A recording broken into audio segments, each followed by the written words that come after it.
All right, we're going to go ahead and get started tonight. Good evening, everybody. Thank you so much for joining us tonight for this very, very special program as part of our annual holiday program titled To Grandmother's House We Go.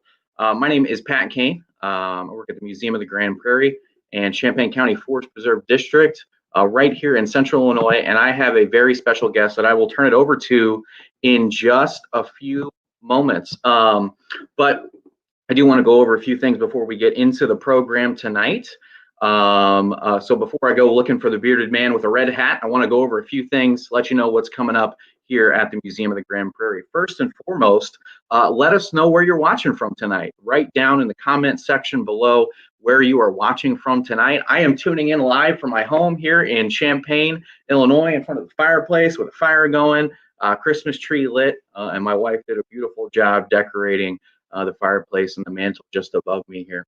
Also, our special friend's going to be tuning in live from the North Pole.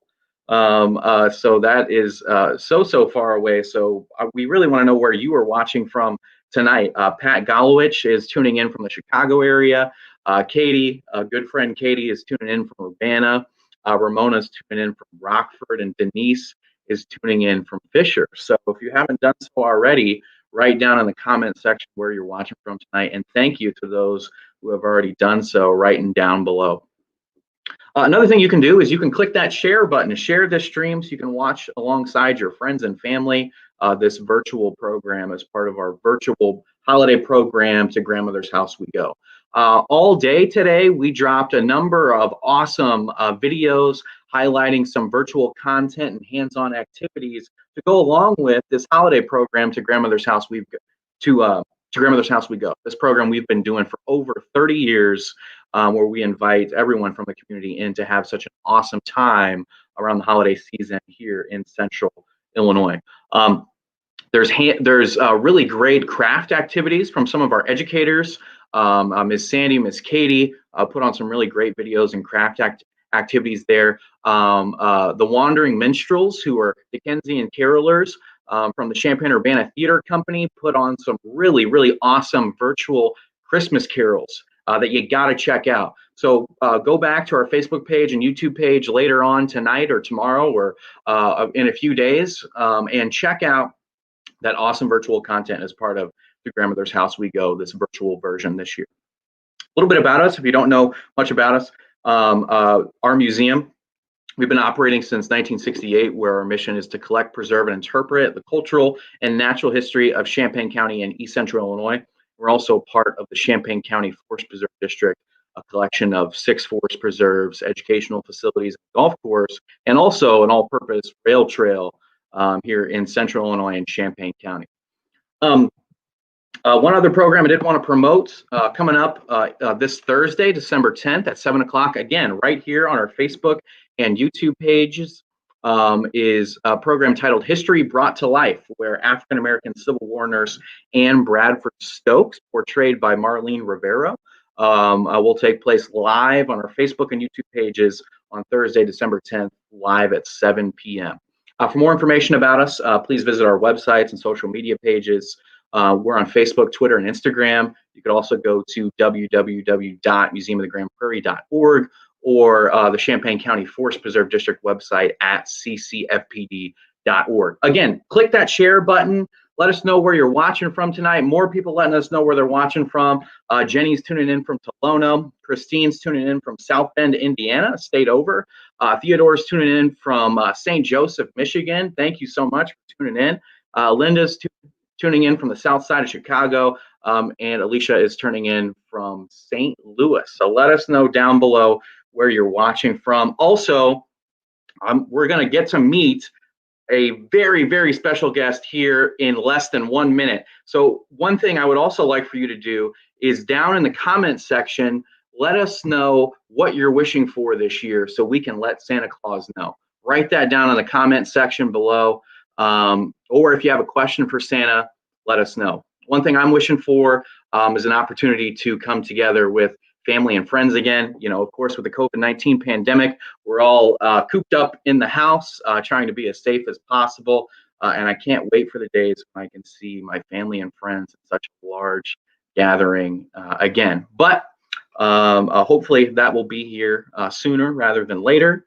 And I'm looking forward to that day. So let us know what your wishes are this year so we can let Santa Claus know, because he really, really wants to know. Even though he probably has a pretty good idea already, let us know as well. Okay, and now, ladies and gentlemen, what a joy it is for me to introduce to you a guy that goes by a number of nicknames you may have heard of, such as St. Nicholas, Kris Kringle, the big guy, the man in red. Let's give a warm virtual welcome to the big guy himself, Santa Claus, and let's give him a nice virtual round of applause. Hello there, Champagne. Merry Christmas to you all. Welcome, everyone. So how are you tonight, Pat? Oh, I'm doing great, Santa. I'm just really glad that you could join us tonight, join me tonight, take time out of your very, very busy schedule. Here we are on December 5th. We've got less than 20 days, less than 3 weeks till Christmas Eve, and you're able to join us tonight. How are you able to? I haven't received a letter from you in quite a while. You haven't stopped believing, have you, my friend? Oh no, Santa. I've got this sign back here that is encouraging everyone to believe. I want to let everybody else know that I believe, and everybody else should believe as well. But I'll have to pen that letter here pretty soon. But Santa, really, really good to see you. Really glad to have you here. And I know we've got a lot of people tuning in. We got people tuning in from what looks like all over the United States right now. We've got friends from right here in Illinois, Central Illinois. We've got people from Indiana, Michigan, St. Louis, Missouri, Shreveport, Louisiana, all over. And I said before, I'm asking for people to share some of their wishes with you, so you can know what they're wishing for this year, because I'm sure you would love to hear that. And I told them before, I'm not sure if you've heard, but one thing I'm wishing for this year is for an opportunity to go see friends and family yet again. You know, that would be a wonderful thing if we all could gather and be able to be safe while we're doing it. But unfortunately, this is one of those times in history, just like it was during the Black Death and in the 1918 Spanish flu, too. Those were troubled times, just like the times that we're having now. But soon enough, times will get better and we'll be back together again as family and friends. Yeah, Santa, I forgot that you've been through all of those historic times in this planet's history. What was it like during those times? Is it similar to now? Well, for a man that is 1,748 years old, I have seen a lot in my time. But times have been tough, and but we go through cycles, and then we go through the good times too. So, unfortunately, right now we're going through a dark time. So everybody should mask up, wash their hands, and socially distance 6 feet or more. So, but hopefully, the next year. For 2021, hopefully we'll be able to get back together again in the bosom of family and friends and being able to hug one another and kiss under the mistletoe. Yeah. I'm really looking forward to that. Santa, we've got some people sending in their wishes, some familiar faces and friends of yours, I know. Pat Golowich, she's also wishing for an end of the pandemic. As well. Pat is. We've also got Lycia. She's wishing to see family at Christmas, but still stay healthy. Yep. That's a wonderful wish. Yeah. We've got Faye is tuning in from St. Joseph, Michigan as well. Dave's tuning in from Seaforth, Ontario, Canada, another country.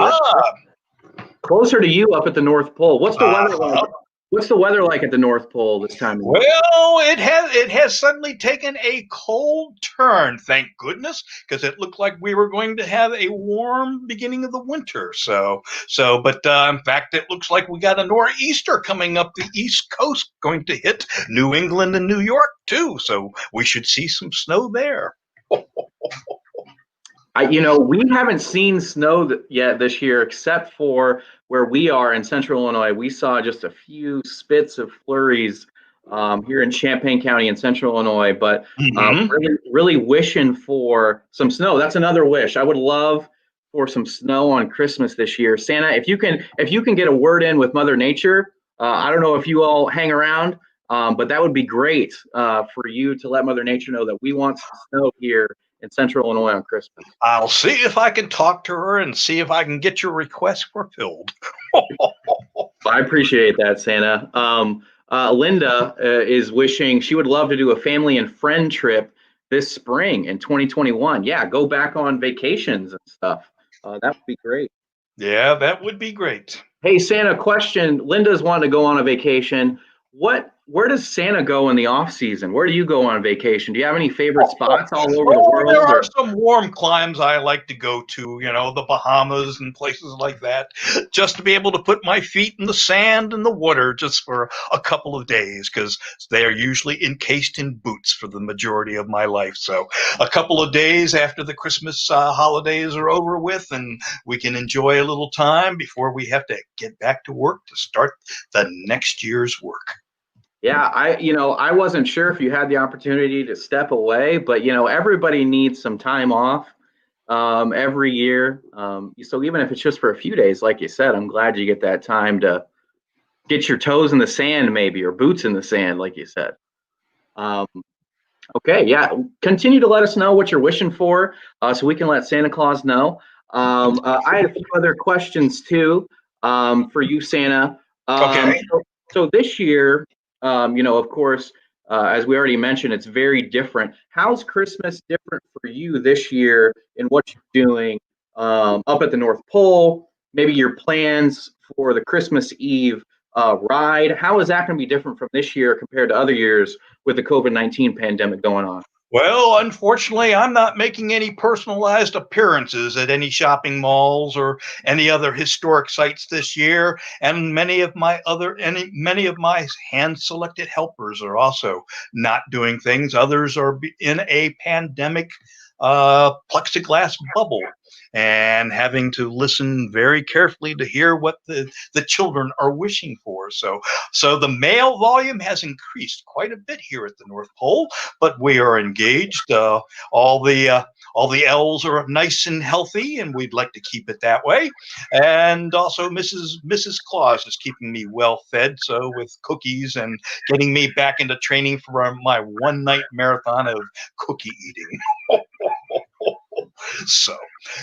But that there's definitely very much of a change this year. There's going to be, unfortunately, no hugging of kids and keeping our distance so we don't infect one another. Yeah, good to know you're staying safe, Santa. I know that you see everybody across the world every single year, so it's you probably could have the opportunity to come in contact with billions of people, but you're staying safe, doing what you got to do. We appreciate that. And fortunately, most everybody is going to be fast asleep, so I can do my work undisturbed. That's right. Yeah, go to sleep on Christmas Eve night so Santa can come by. Hey, Santa, we got a question in from Amelia Adamson, age 5. Do you know Amelia? I do. I remember her, and she's been doing some growing since I saw her last year. My gracious. They're going to have to tell their mom to stop putting Miracle Grow in their morning cereal. How fast these kids grow up. So she would like to know if Santa, do you know how to swim? I do indeed, my dear. I have been swimming for probably close to over 1,000 years in various places, especially when I get a chance to do some resting after the holidays, whatnot, and going to the Bahamas or going to some other warm clime that I can do a little swimming and laying back in my inner tube and just enjoying the waves. Do you know how to swim, my dear? Yeah. Anyway, so I enjoy swimming for exercise, and I just enjoy swimming just for fun and splashing the elves or Mrs. Claus when she comes with me. Yeah, Amelia, let us know in the comment section if you know how to swim. Santa knows how to swim, so that's really, really cool. I never even thought about that, Santa. I thought that it was always pretty frozen up where you are, but still know how to swim. That's pretty great. Well, there's nothing like cutting a hole in the ice to be able to maybe drop a line in and get some fresh fish. Hey, we've got Every once another. in a while, a polar bear might wander by too. So Oh I know boy, they're looking for food too. that would be very interesting to see a polar bear too. Hey, Santa, we've got a question in from Alicia. She says, Santa, my 4-year-old son wants to know why your suit isn't red like normal. So you're wearing a different coat. Did you want to explain that? Oh, well, as old as I am, I have a lot of clothes in my closet from the many years that I have been visiting children on all across the world. So this is an outfit that I wore during Christmas of 1862. I was on a front page illustration by a gentleman by the name of Thomas Nast that showed me in the red, white, and blue of the American flag. So, and so it showed me giving out Christmas boxes to the soldiers. And then I also have one too where I have a red coat with brown fur and a brown fur pillbox hat with buckle shoes and striped stockings and knee breeches. So, and I also have the clothes of an old bishop in the old church. So, and then of course I have the modern red suit too. So I like to put something old every once in a while, especially when I go to historic sites and give kids a little bit of Christmas history lesson. So this is from Christmas of 1862, and it was on the front page of Harper's Weekly for Christmas for January 3rd, 1863 was the date of that issue. That's awesome, Santa. So that coat is 150 years old. Is that or over 150 years old? Absolutely. Mm-hmm. Wow. From the Civil War era. Yeah. So Alicia told us his name is Clayton. So Clayton, thank you so much for that question. Wonderful question, Clayton. Thank you very much. And a Merry Christmas to you too, my young friend. We've also got Susan and Amelia back again. They said back to Amelia. She said, thank you, Santa. She has grown 3 inches this year. We will stop the miracle grow. And she does know how to swim. That's great. Very good. Well, maybe we can do swimming with Santa and porpoises at some time, maybe in the future. That would be very, very cool. Santa, again, if you have any wishes for Santa, have any questions for him, write those down in the comment section below. Amelia and Clayton, thank you so much for sharing your questions and your wishes, and everybody else, thanks for sharing your wishes too. Santa, real quick, Yeah. what do you enjoy most about your job? What's the best part about your job? I enjoy the unconditional love of all the children that I see every year and the letters that I get from them asking for me to come and do a favor for them and whatnot. So that is the thing, the love of the children and my love for the children as well as theirs for me and all the elves and the reindeers. And so it's a wonderful thing to see them once every year to see what their progress is from the letters from their moms and dads to hearing from their teachers too about how well they're doing at school and whatnot. So it is my relationship with the children. And of course, we have many of the children who have matured, the older children who are still out there too. And I do get letters from those children, but mostly not. So I remind them every once in a while. So, and I asked the kids out there, what is your favorite thing about Christmas? Yeah. Santa wants to know what your favorite thing about Christmas is. So let Santa know by writing that down in the comments section. Santa, Preston has a question. 12-year-old Preston. Do you know Preston? I do indeed, yes, as well as his mom and dad. So, Preston, what does he want to know? He wants to know, what did Abe Lincoln ask for? Well, unfortunately, he didn't ask for something that you can hold in your hand. You know, he was a president during a very bad war here in this country where Americans were fighting Americans. And so all he would wanted for Christmas at Christmas time was peace and love to be spread around among everybody and have the country reunite again. So that's what he desired for Christmas. Of course, he asked me to bring a few things for Taddy and Willie too when they were in the White House. So especially little Tad loved his little lead soldiers. And also he liked the uniform. He liked to wear a little kepi with a uniform and a little sword that he had because his father gave him a commission. So he was in charge of the soldiers around the White House. That's awesome. And they also did have a Christmas tree in the White House also, too. Actually, it was the Christmas tree in the White House was fairly new. So the first one was in 1856 under the administration of Franklin Pierce. I bet you didn't know that. And he gave presents from underneath its decorated boughs to a local Sunday school class from there in Washington, D.C. That's awesome. I did not know that, Santa. Thanks for letting us know about that. Clayton also said he thought maybe books. Abe Lincoln wanted books because he loved to read. I do know that Lincoln loved to read. Oh, he did. Loved his poetry. Loved the poet Walt Whitman. And also loved to read the letters of Petroleum V. Nasby, who was a comic writer that he enjoyed very much.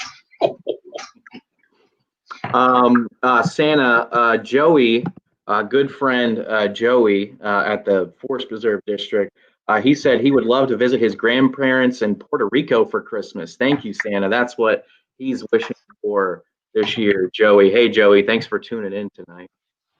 Mr. Joey, I hope that I will be able to get you a visit to your grandparents safe and sound. But we will see what we can do this year, but we'll certainly make sure we can try and get that done for next year, my good friend. But you stay safe, my friend, please.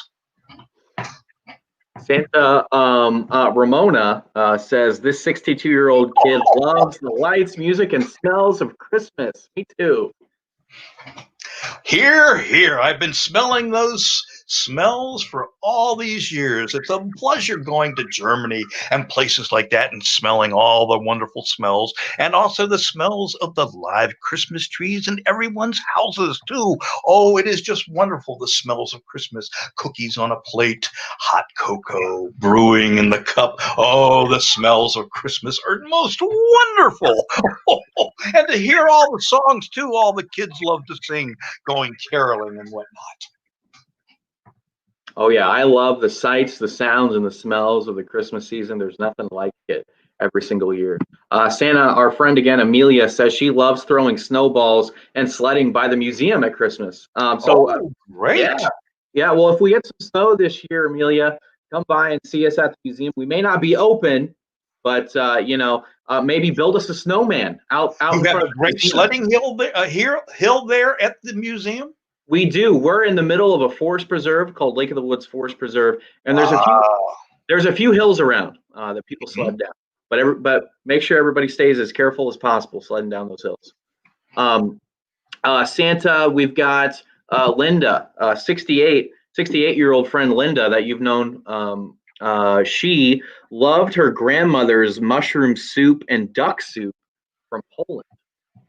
Oh, yes. Oh, the Poles have a wonderful Christmas traditions that have also gotten part of the American Christmas culture, too. Oh, they have some wonderful food in Poland at Christmas time. Oh, very much. Oh, I can imagine the mushroom soup and the duck soup. Absolutely. And also the desserts, too, that they make in Poland for Christmas. Enjoy, my dear. Preston, 12-year-old Preston wants to know, have you tried peppermint cocoa? Maybe any other flavors of hot cocoa out there? Oh, absolutely. A little bit of peppermint with a peppermint stick in it. Oh, absolutely. Very wonderful. And also you have marshmallows in your cocoa too, I hope, my young friend. Well, thank you so much, everybody, for sending in your wishes and your questions for Santa here. We do have to. I've got to welcome my other close friend Kevin here in just a few moments. But I want to thank you, Santa, for joining us, and I want to thank all of you for joining us. I'm going to welcome here in just a few moments for part two of the program our friend Kevin, who's going to talk about Christmas in the Civil War, history of Santa and Christmas throughout time, how that image has changed, and has a really awesome presentation. Santa, do you have any final words for our watchers out there, especially our young viewers who are gonna all you young ones? It's getting close to bedtime, so we're gonna get into this history presentation. But Santa, did you have any parting words for everyone out there? Well, remember, as they are all saying this year, make sure you wash those hands, cover that face with a mask, and stay 6 feet distance to keep everyone safe and sound from not only yourselves, but your grandparents and your friends and all your loved ones too.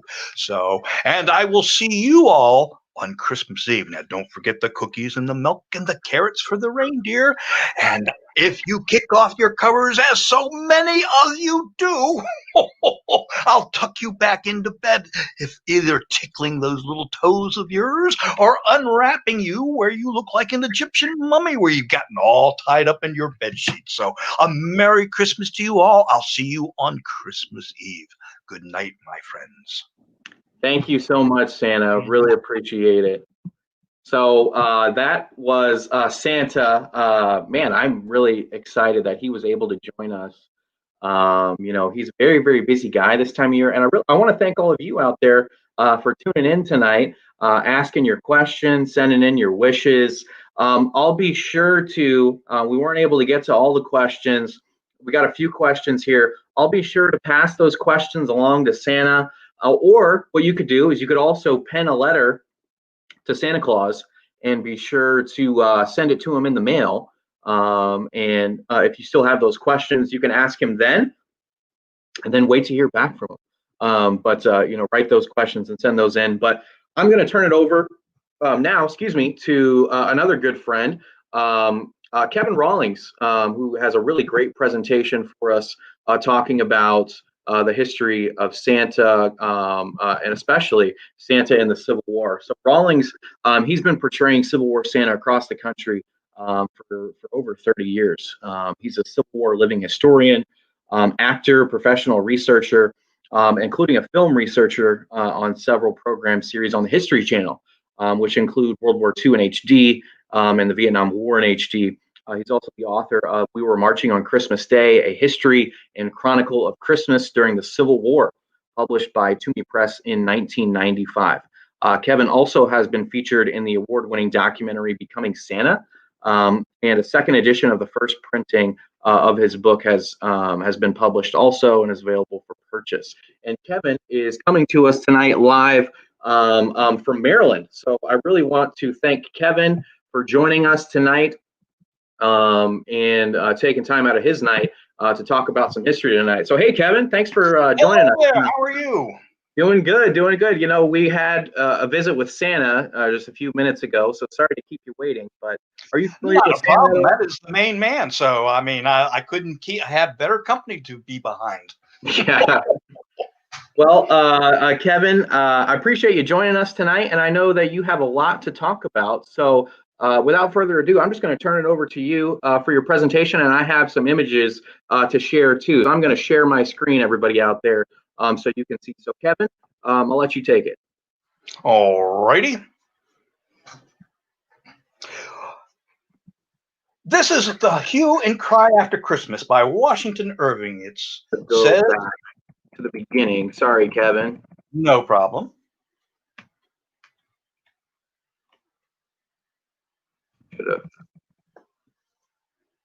Okay, here we are. All righty. But is good old Christmas gone? Nothing but the hair of his good gray old head and beard left? Well, I will have that, seeing as I cannot have more of him. Those are the words of Washington Irving, our great first American novelist. So this is a picture that I modeled from Dean Morrissey, who's a wonderful artist. In fact, I've done a couple of Santa pictures with him, but this is the first artist that I worked with that has truly gotten the image of the Civil War Santa. Go ahead, next picture. And this is the book that I wrote back in 1995. It was nominated for the Fletcher Pratt Award. So, and has many of the images that we will be showing tonight. Next image. And this is the documentary that I was involved in called Becoming Santa. And I was the historic Santa that they talked to. It was about a gentleman who found out after his father died that he was a neighborhood Santa Claus. And so shows him going to Santa school and his first Santa gigs, and along the way talking to a number of Santas. So, next picture. Yes, indeed. For Christmas and the Civil War, there are a number of things. The first 3 states to declare Christmas a legal holiday were in 1831 with Louisiana and Arkansas, and Alabama in 1836. Connecticut, which you wouldn't think, would be a distant fourth 7 years later in 1843. Now, other states declare Christmas a holiday were Massachusetts in 1855, New Hampshire in 1858, and Maine in 1861. By the eve of the Civil War, 14 states had declared December 25th a legal holiday. California, Delaware, Georgia, Minnesota, New Jersey, New York, Ohio, Pennsylvania, Rhode Island, Tennessee, Vermont, and Virginia. At the war's conclusion, 13 more states would be added to that roster. But some of our customs and traditions would also mature leading up to that, and at the beginning of the Civil War. Christmas carols, some of our most popular Christmas carols were being written just before, during, and after this war, and we'll be hearing some more about that. The person who is credited with having written A Visit from St. Nicholas, Clement Clark Moore, dies in the summer of 1863. We have Christmas trees were becoming really popular by the time we get to the Civil War. It was just gaining a toehold in the 1840s and 50s in the United States. Christmas gift givings and also advertisements in newspapers and whatnot. Christmas books were also becoming popular also too for being given as gifts. And also, as so many people are being involved in right now, the forerunner to the UPS and the FedEx packages going out for Christmas, the Adams Express boxes that were going out with soldiers' Christmas boxes, as well as to also civilians all across the country. Alrighty, well, the very first St. Nicholas was an actual living, breathing person. The old world Bishop Nicholas was born in what was then known as the country of Lycia, and the town of what was Patera in what is now present-day Turkey, to wealthy parents of Greek origin. The 4th century bishop of Myra, which is now present-day Kale. He would die on December 6th, 343 AD. In fact, tomorrow is St. Nicholas Day, so we are here on St. Nicholas Eve tonight together. So, and he saved poor girls from destitute lives of slavery and prostitution by providing dowries. There is not much that is known about the real St. Nicholas. Not much has been left, other than he was the bishop of Myra. But also, one of the stories that went about him, go ahead and go to the next picture, happened to do with a merchant who had fallen on hard times and had 3 daughters that were of marriageable ages. And in those days, if you didn't have the money to provide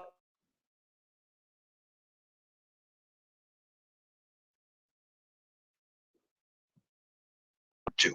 But here is a picture from during the 14th, 15th century Italian showing me getting ready to throw a bag of gold coins, because my parents had died when I was a young boy, knowing that I wanted a future in the early Christian church, but they had left me well off. And so, having heard about this, on 3 separate nights, I would creep up to the window and throw a bag of gold coins. And on the last night, the bag opened up and one of those gold coins landed in the stocking that was hanging at the foot of the bed. But that merchant also chased me all throughout town until he finally caught up with me, and I begged him not to give off my identity and to keep what has transpired a secret. So, and that is how I became the secret, mysterious traveler. Go ahead, next one.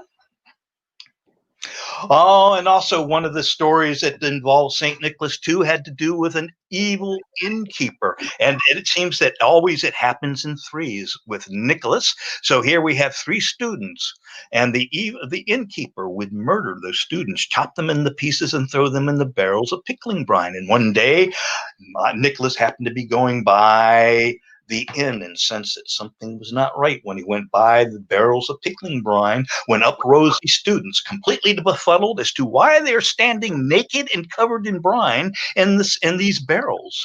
And so when the innkeeper saw that, fell down at Nicholas's feet to beg forgiveness, and he gave him a beating of absolution and told him to go and sin no more. So, but these stories would get around about him, and eventually, upon his death in 343 AD, on his taking his body to the tomb, his casket would exude a viscous fluid, whatnot, and anybody that came in contact with this fluid, which was known as manna from heaven, was instantly cured of any diseases that they had, whether they were hearing voices or had leprosy and things like that. So they were cured. So, and eventually, later on, the stories of St. Nicholas would start to gather far and wide, and he would show up in in places in Europe. There were more towns and cathedrals and convents named after St. Nicholas. And so he would become the saint for a dazzling array of people and places, from bakers and cobblers, pawnbrokers. The 3 gold balls of the pawnbroker signify the 3 gold bags of coins that he threw in the merchant's house. Tailors, woodturners, fishers, sailors. A lot of the people that are in countries' navies too. I am the patron saint of sailors. Prostitutes in the countries of Russia, of Greece, as well as in the city of New York. Although the Catholic Church would downgrade St. Nicholas's sainthood in 1966, because saying that there was little evidence that the miracles that he did were being turned up. So, but later on, when the Dutch would come to this country, the Dutch of New York would introduce Sinterklaas, or Father Christmas, to early America. The Dutch variation, Saint Nicholas, would become anglicized to Saint Nicholas. And so when the Dutch were here in 1624, of New Amsterdam, that would eventually become New York. There would also be other places up and down the country. Columbus named a port in Haiti for St. Nicholas. The Spanish on the mainland named Jacksonville, Florida, St. Nicholas Ferry. And also the popularity would wane of St. Nicholas. Go ahead, next picture. And here's a picture of showing St. Nicholas. It was Italian sailors that came and stole his body where it was buried in Lycia. And they took it back to Bari, Italy, where he is now buried to this day. And his tomb still exudes that viscous fluid. In fact, they sell it too, that manna from heaven, which is supposed to have health healing properties. But anyhow, you see here the Italian sailors who stole his body. They were afraid that the Muslims were going to desecrate his tomb. So that's why they came and stole it. They happened to beat Venice to stealing his body, because Venice wanted to do it too, because there was a fast business in relics of saints. So, but anyway, getting back to during the Protestant Reformation, the Protestants would take target at the Catholic saints, and St. Nicholas became one of them, since he was one of the most popular. And so he would go underground for a while, but he would arise, and of all places, in Protestant Holland, and there was a small community of Catholics there. So, and eventually St. Nicholas would come to this country too. Next picture. And so one of the stories it goes about that St. Nicholas was able to enslave the devil for one day out of the year. So here we see a picture of St. Nicholas in his bishop's clothes and his mitre. And here we see next to him is a devil, and we see the three kids, and we have the bag of goodies that he would give to those. Now the devil, being able to slave the devil one day out of the year, he would carry the account books and he would write down the names of bad boys and girls. Next one, please. Especially in Holland on December 5th, I would ride into Holland on a white horse with the devil following me with those account books. And here we see a Dutch Christmas card, and you see Black Peter, as he is known, holding the account books.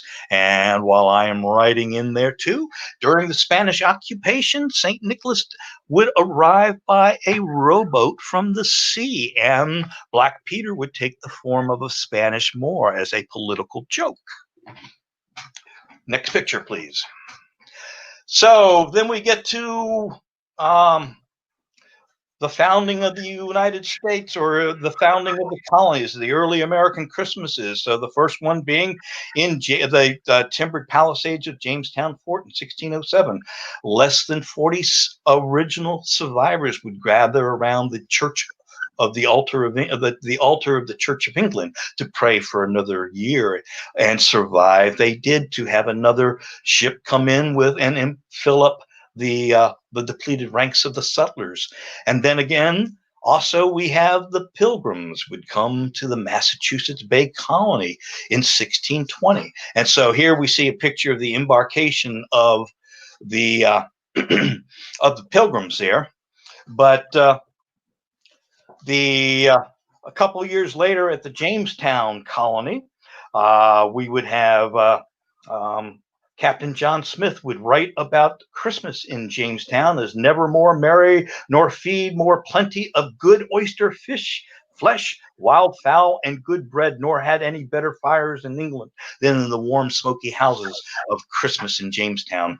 But then again, too, we have the Pilgrims that have come in 1620. Later on, the Massachusetts Bay Colony will mirror what is going on in ancient England when Oliver Cromwell comes to power.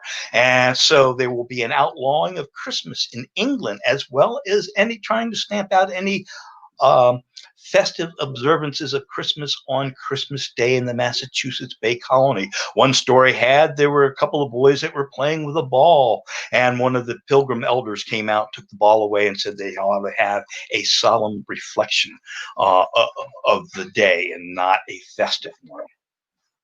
In fact, in 1687, Increase Mather would write a pamphlet denouncing Christmas. And in it, he would state, in apostolical times, the Feast of the Nativity was not observed. It can never be proved that Christ was born on December 25th. The New Testament allows of no stated holy day, but the Lord's Day. It is in compliance with the pagan Saturnalia that Christmas holy days were first invented. The manner of Christmas keeping, as generally observed, is highly dishonorable to the name of Christ. Men dishonor Christmas more during the Christmas holidays than all the rest of the year. So, next picture, please. Interestingly enough, the Massachusetts Bay Colony would try to keep any immigrants from spreading their festives, and so there would be a war on Christmas in Massachusetts and also in Calvinist New England. So, but in 1810, a gentleman by the name of John Petard, who would start the first savings bank in New York and also the American Bible Society, the New York Historical Society in 1804. He also played a role in the establishment of Washington's birthday, the 4th of July, and Columbus Day as national holidays. But he was looking for that festive holiday around about the Christmas time. So he would come up with this broadside that he would ask Alexander Anderson in 1810 to do. And it showed Santa Claus, you good and holy man, in his bishop's robe. This would be one of the last times St. Nicholas would appear in his church robes and soon change over to more secular clothing. So here we have the boy here. We also have a beehive there, which is a sign of industriousness. While up in the right-hand corners, we see a young boy who's crying his eyes out because he has gotten a long black birchen rod switch for Christmas. I don't know why it's always the boys who are bad and it's always the girls who are so good. So, but you see the young girl, her apron has been well filled with all kinds of goodies. And also down below there, you can also see a number of stockings hanging at the fireplace. One has been well filled, while the other must belong to the young man because it is also filled with long black birchen rod switches. And it says, Saint Nicholas, you good and holy man, put on the tabard the best you can and go clad there with to Hispaniola and Amsterdam. And if you bring me something, I will be always your friend. Next one. Now, this would be one of the members of what was known as the Knickerbocker Society or the St. Nicholas Society. He was a Knickerbocker. This is Washington Irving, the one who gave us the ghost story of the tale of Ichabod Crane and the Headless Horseman. But he would also write a number of Christmas stories. He would write a history of old New York from the beginning of the world to the end of the Dutch dynasty in 1809 by Dietrich Knickerbocker, and it would talk about how the Dutch would settle New York and how St. Nicholas would come to this country and he would be sitting at the fireside of Van Cortlandt, smoking a pipe before he took it off, snapped off, put it in his hat brim, and jumped into his wagon drawn by one horse and flew over the trees to go visit his other Dutch children to give good things to. And then he would also follow that up with a book called The Sketchbook of Geoffrey Crayon in 1819, which would have 5 essays about Christmas and all its festivities at Bracebridge Hall, but also would be filled with would also have the tale of Rip Van Winkle and various others too. And also, but these stories that would become the Christmas at Bracebridge Hall would feature the drawings of Randolph Caldecott too, a very famous illustrator. Next picture. In 1821, this wonderful 8-page children's book would appear. It was published anonymously by a bookseller by the name of William Gilley, who another famous New Yorker who was known to have written something, bought books from this gentleman. Its title is A New Year's Present for the Little Ones from 5 to 12. And as it says, old Santa Claus with much delight, his reindeer, count 'em, one reindeer, drives this frosty night or chimney tops and tracks of snow to bring his yearly gift to you. And here we have a picture of me with my name engraved on my hat and in a brown outfit. So it's possibly that this is what Clement Clarke may have written instead of what he has been known to have written. So next page. And this is Clement Clarke Moore. He was not a lively old sprite, but a rather taciturn, difficult gentleman. And he wanted to be known for a groundbreaking book of lexicon of the Hebrew language that he wrote, because he was an Oriental scholar and taught Hebrew and various other treatises.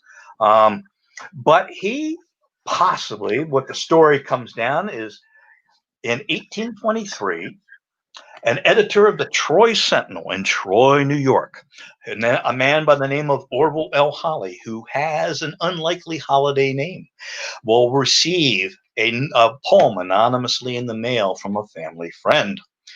And so he would take this and he would publish it. He would be the one who entitles it, but he also writes a editorial for it too, saying, "We know not to whom we are indebted for that following description of that unwearied patron of children, that homely and delightful personage of parental kindness, Santa Claus, his costume and equipage, as he goes about visiting the firesides of this happy land, laden with Christmas bounties. But from whomsoever it may have come, we give thanks for it, and we hope both our little patrons, both lads and lassies, will accept as proof of our unfeigned goodwill towards them, as a token of our warmest wish that they have many a Merry Christmas."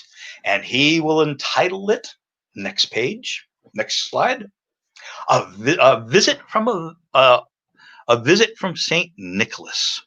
an account of a visit from St. Nicholas. And so this would appear in the newspaper, but I dare you to see the original, which I have seen, and try to find it because it is very hard to see. This is the title page from an 1848 Henry M. Onderdonk version of A Visit from St. Nicholas, which would also have a number of illustrations or woodcuts from T.C. Boyd. Next picture.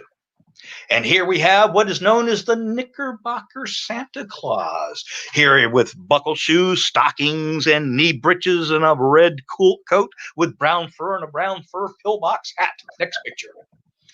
And would you want to sit on the lap of a man that looked as maniacal as this? This is a rather scary looking individual. Next page. And this is the book, Christmas Poems and Pictures, that Clement Clarke name would first appear in 1837 on A Visit from St. Nicholas. So it would be quite some time, but there may have been somebody else that may have written that, although the one piece of physical evidence that was around burned up in a house fire in Minnesota in 1850 in the family of one Major Henry Livingston, who was a Revolutionary War veteran. Now, the interesting things about A Visit from St. Nicholas, when we get into it, are the names of the reindeer. We have Dasher, Dancer, Prancer, Vixen, Comet, Cupid, and we also have, how many people out there are going to say? Donder and Blitzen? It was not. It was originally Dunder and Bliksem, which is Dutch for thunder and lightning. But now Donder and Blitzen is actually German for thunder and lightning. But there have been many changes to the poem when it was first done. But it became, after a couple of years being published in various newspapers, it would become an annual holiday ritual. In fact, just before the beginning of the war, it would appear too. Next picture. This is a painting by a gentleman by the name of Robert Weir, who was the art and drawing instructor at West Point in New York at the United States Military Academy. Now, he was the professor for such future Civil War luminaries as Civil War generals as U.S. Grant, William Tecumseh Sherman, Thomas J. Jackson, also known as Stonewall, and future artist James McNeill Whistler, who ended up flunking out of West Point because he had gotten too many demerits and would leave this country and go to Europe and England and would never come back to this country again. But this is the first of a painting of St. Nicholas or Santa Claus from 1837. Weir would paint 8 of these canvases. Now, this is the one that is in the New York Historical Society. And again, you can see a couple of stockings that are hung up, and you can see a couple of them are well filled. You can also see around the fireplace the Dutch tiles too, and you also see the one stocking that has a couple of on the left-hand side has a couple of long black birchen rod switches, although there is a consolation prize hanging from the toe of that stocking in hopes that that person would turn over a good leaf and become good. And here he is laying his finger aside of his nose. This would become in fact, it is, let me tell you a secret. It is a secret sign of knowledge, like I know what you're getting for Christmas. But like I said, there are 8 copies of this painting. The Smithsonian also has a copy of this too, and each one is just a little bit different. Next one. All right, well, we also have the Germans would bring a couple of Santa Claus images along with the Dutch. They would also have Weihnachtsmann, which is Christmas man, Pelsnickel, which is St. Nicholas in furs. But we also have a couple of bad Santas, the anti-Santas. We have Rupert Knesch. We have Hans Strapp. Here we see him with his trees in the background, or the switches that he can take out and beat that poor kid. And it looks like he's got horns coming out of his hat there too. Next picture. Here's another one from the early 20th century showing another devilish image of Santa Claus. Also, there was also not only Hans Strapp and those others too, there was also Belschnickel. Next one. And here we have Belsnickel, who would knock on the door and ring his bells, and then he would throw walnuts through the door. And if they did not come back out, he would come in to see if there were any good children in there. And he also in the 1840s in the German neighborhoods in Baltimore, a St. Nicholas image of St. Nicholas would wander through the German neighborhoods, and he would have Black Peter or Pelsnickel with him.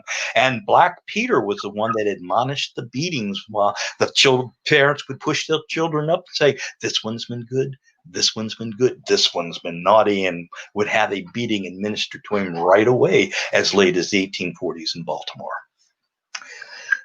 Next picture. Here's a picture from 1848 from Harper's Weekly. And here's an interesting, because in the middle of the 19th century, Santa Claus or St. Nicholas, I have a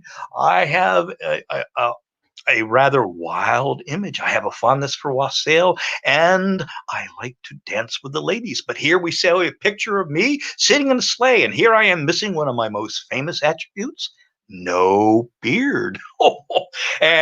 But also, if you look at the sleighs are being drawn by bottles of wine and turkeys. And these are not children in attendance. These are dolls. In fact, in 1863, there would be a story that would be in the 1863 Christmas edition of Harper's Weekly called The Santa Claus Ball, in which Santa comes back from the land of snow and ice. He's not at the North Pole yet.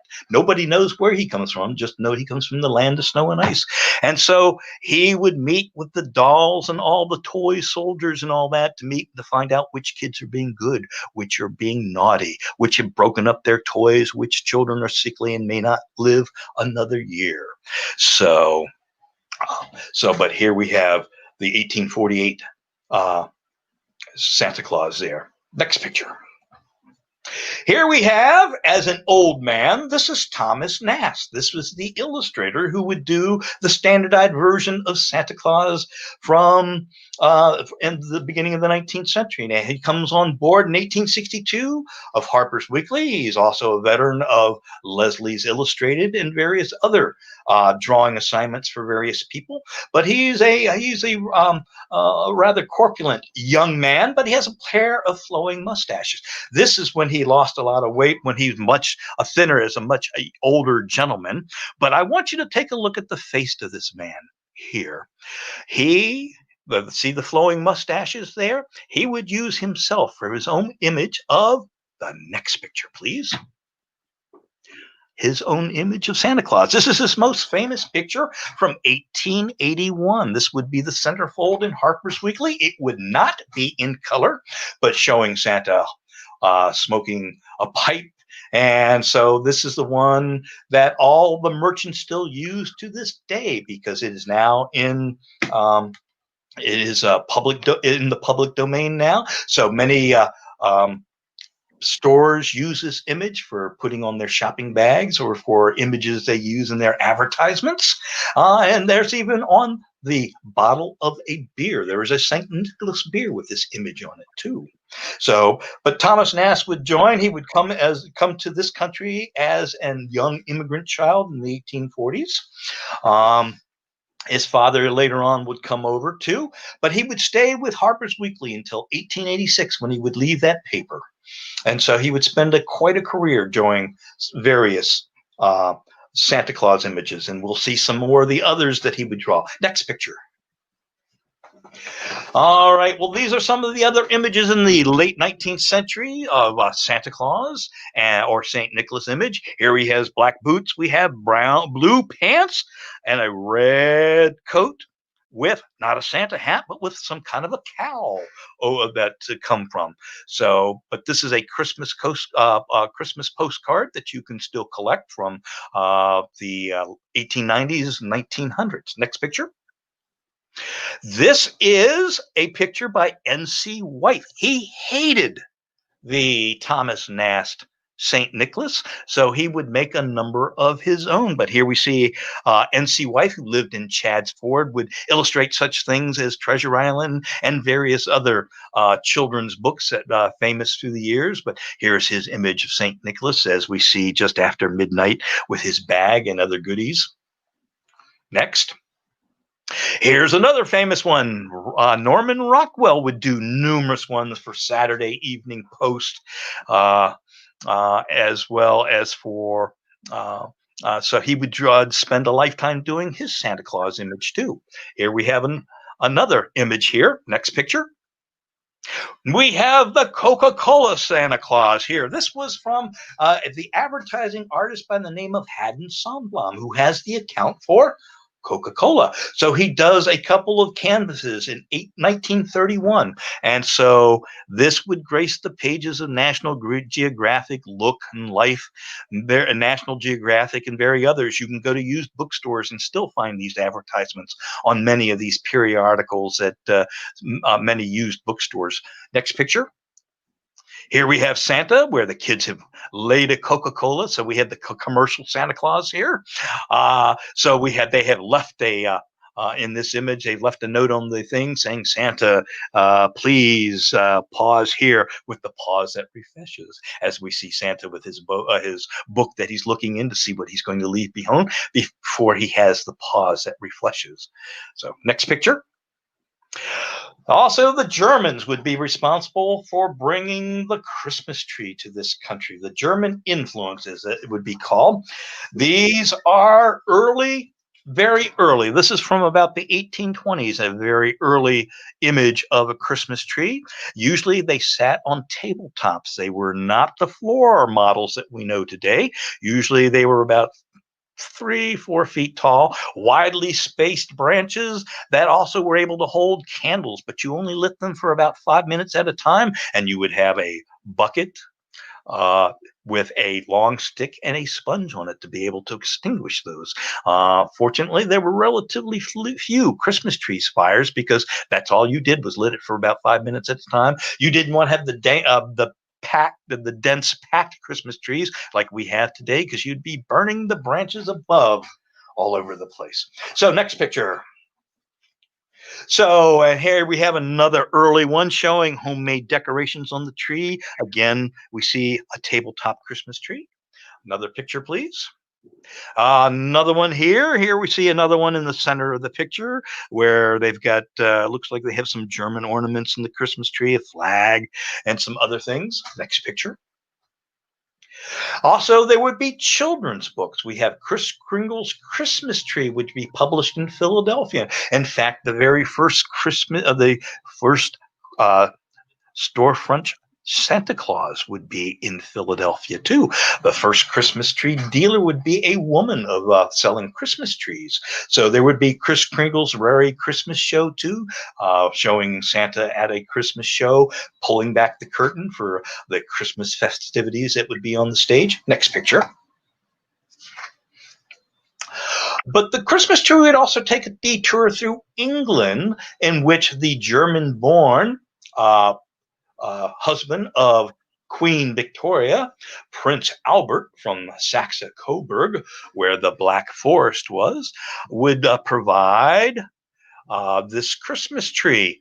And so here we see this one was 7 feet tall. This was the first time it was set up in Windsor Castle. So, but it would not be the first time that English royalty would also have Christmas trees.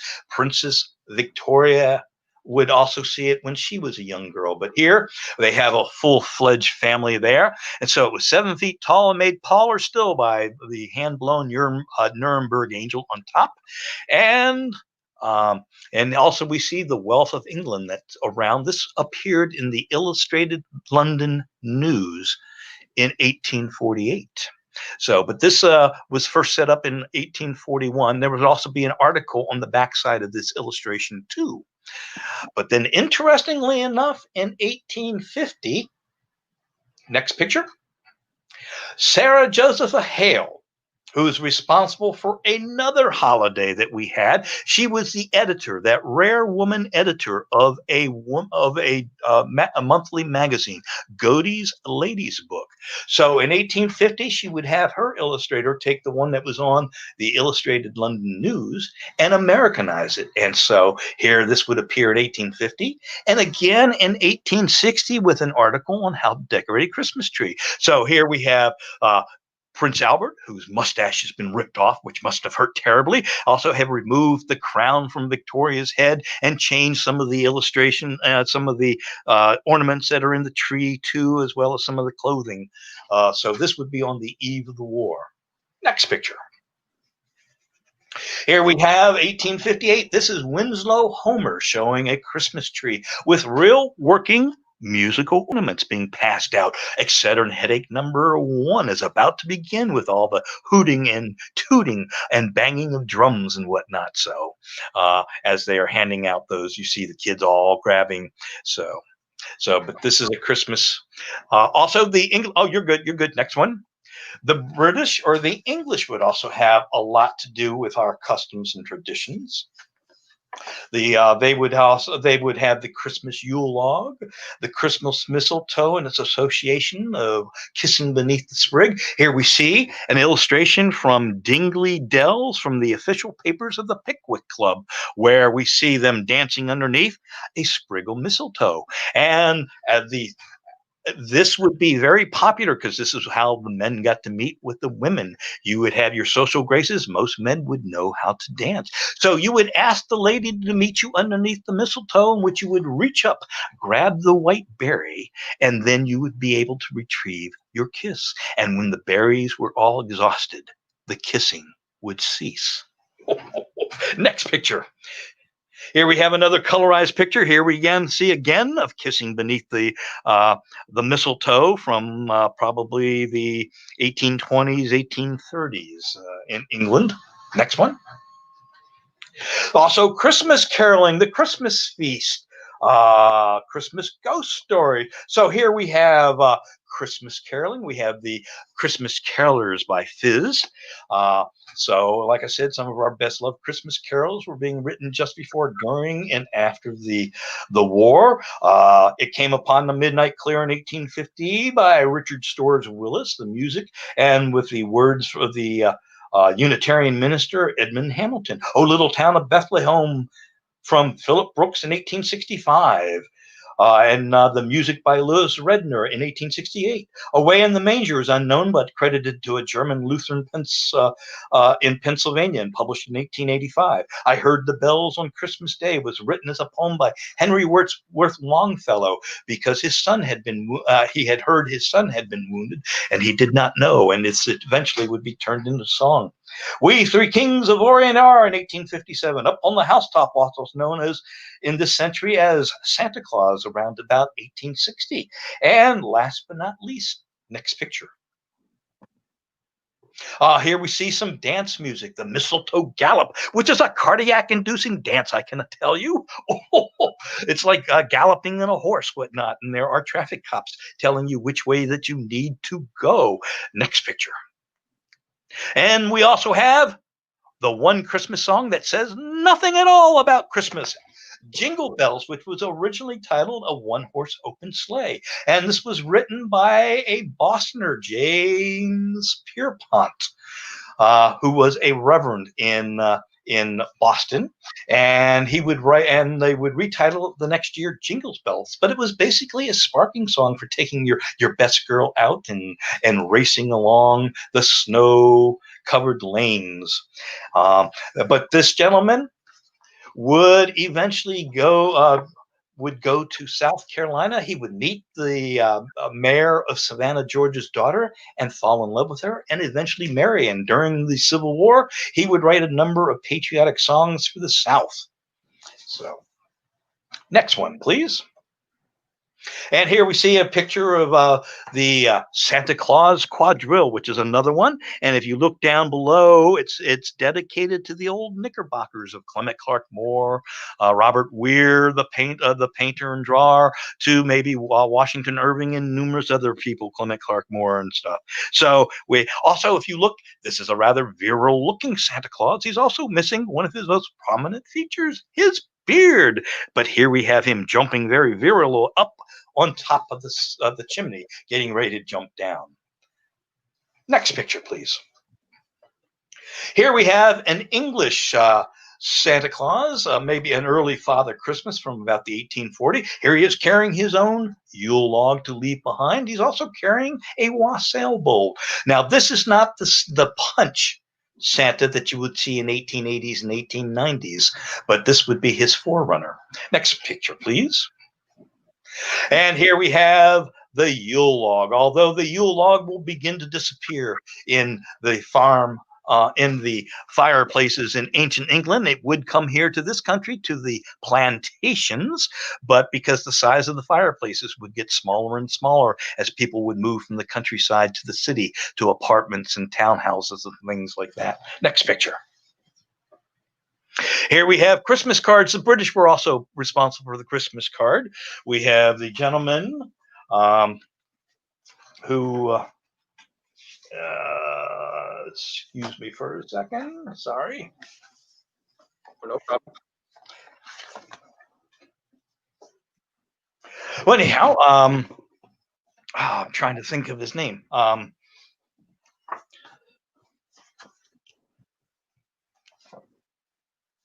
Yeah, you have to remember the names of all Henry the kids. Cole. Yes, I got it.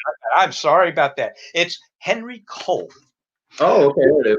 Okay, so here we see for Christmas cards. This would be and showing the various Christmas cards that would have been available in the catalog here from Chapman's. Now, if you go to the next one, these are Christmas cards like we would know. Henry Cole he's got writer's cramp, so he's tired of writing these long letters telling about his Christmas activities, and he wants to get with his printer to see if maybe he could come up with a picture showing a family holding a banner that would say something like "Merry Christmas and a Happy New Year." And all he would have to do is sign his name, put a stamp on it, and send it off in the mail. And sure enough, he and his printer, Mr. Caldecott, Horsley Caldecott, would go into business the next year and start selling Christmas cards for $1 a piece. But then there would be another gentleman who would come to Roxbury, Massachusetts. He would mass produce the ones, but the very first American Christmas card would be in 1850 by Richard Pease in Albany, New York. Now, Pease had a stationery store, and he would use the image that he would use for advertising Christmas cards and Christmas stationery and things like that. He would do small batches of Christmas cards. It would be 5 and 10 as an amount. It would not be later on until 1870 when Christmas cards would be mass produced by Louis Prang in Roxbury, Massachusetts. But during the war, Mr. Prang would be a competitor of Currier and Ives with his chromolithic color patent of color pictures and things like that. But the Christmas cards would be things that they would have satin tassels and satin ribbons, and they would be very expensive. But later on, he would go out of business from the Louis Prang from the Christmas cards that he would do. But you can still find them in antique stores. That you can still find the Prang cards. Next picture, please. This is the picture that Richard Pease would put on his first American Christmas card. In fact, he would use this on the bottom of the wicker basket. He would put the address of his stationery store and put this in his window, or use this for handout as advertisements. But there you see the Santa Claus here with tennis rackets, and almost look like Moose up there on the roof with him as he's getting ready to jump down the chimney. Next picture. And also Christmas ghost stories. 1843 would be a big year, not only for Christmas cards, but also for Christmas ghost stories, as Charles Dickens would write A Christmas Carol. And so here we see the second of the 3 ghosts that would visit Scrooge that night, with a picture from John Leech showing the spirit of Christmas present. Next picture, please. Charles Dickens would come to this country also in the 1840s and visit America, but he was really upset with the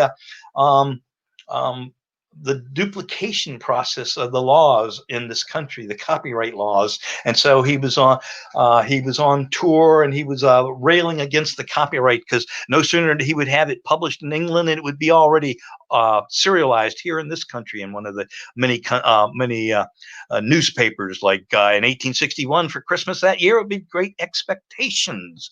So here we see he also gave.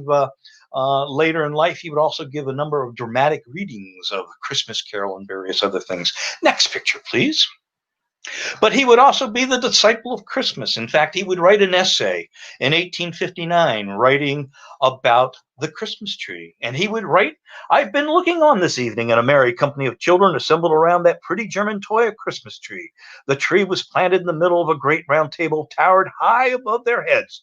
It was brilliantly lighted by a multitude of little tapers.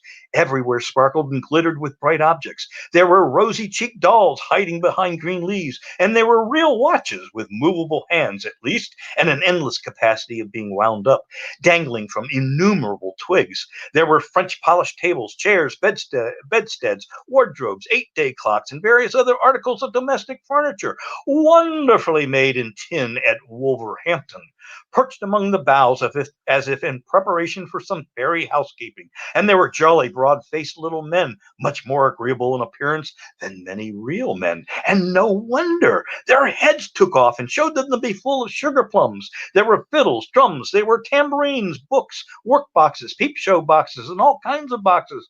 There were trinkets for elder girls, far brighter than any grown-up gold and jewels. There were baskets and pincushions and all devices. There were guns, swords, and banners. There were witches standing in enchanted rings of pasteboard to tell fortunes. There were teetotums, humming tops, needle cases, pen wipers, smelling bottles, conversation cards, bouquet holders, real fruit made artificially dazzling with gold leaf, imitation apples, pears, and walnuts, crammed with surprises. In short, as a pretty child, her bosom friend said, there was everything and more. Next picture. So here we see a picture of the harvest of the American countryside. The harvest is in, maybe over the river into the house, to grandmother's house we go. But on the eve of 1860, the country was sadly tearing itself apart. Christmas of 1860 would be a tale of mixed emotions across the country. Storm clouds gathered on the horizon, portending a clamor of war. On December 20th, brought the news that South Carolina, the first of the southern states, had seceded from the Union. Christmas Eve brought forth Governor Pickens' proclamation declaring South Carolina to be separate, independent, free, and sovereign. A diarist from Camden, Arkansas, would write this Christmas Day of 1860, the last before the war begins. Another Christmas had come around in the circle of time, but it is not a day of rejoicing. Some of the usual ceremonies are going on, but there is a gloom on the thoughts and countenances of all the better portion of our people. Next picture. Oh, this would be the picture that would appear on Harper's Weekly for Christmas of 1860, showing in the center a family gathered around the Christmas dinner with the servant bringing in a Christmas plum pudding. In the upper corner, you can see ice skating in Central Park. In fact, Central Park is being built even as we speak. So there would be ice skating there because the gentleman who would help found the Sanitary Commission would be the architect. Starts with an O. I can't think of his name just this second, but it'll come to me. But also on the opposite side, we see that new icon, the Christmas tree.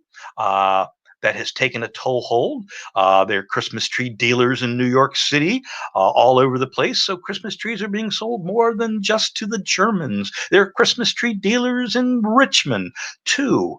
Also down and below, we see maybe telling ghost stories about the Christmas hearth with the great uncle. And also we see down below too.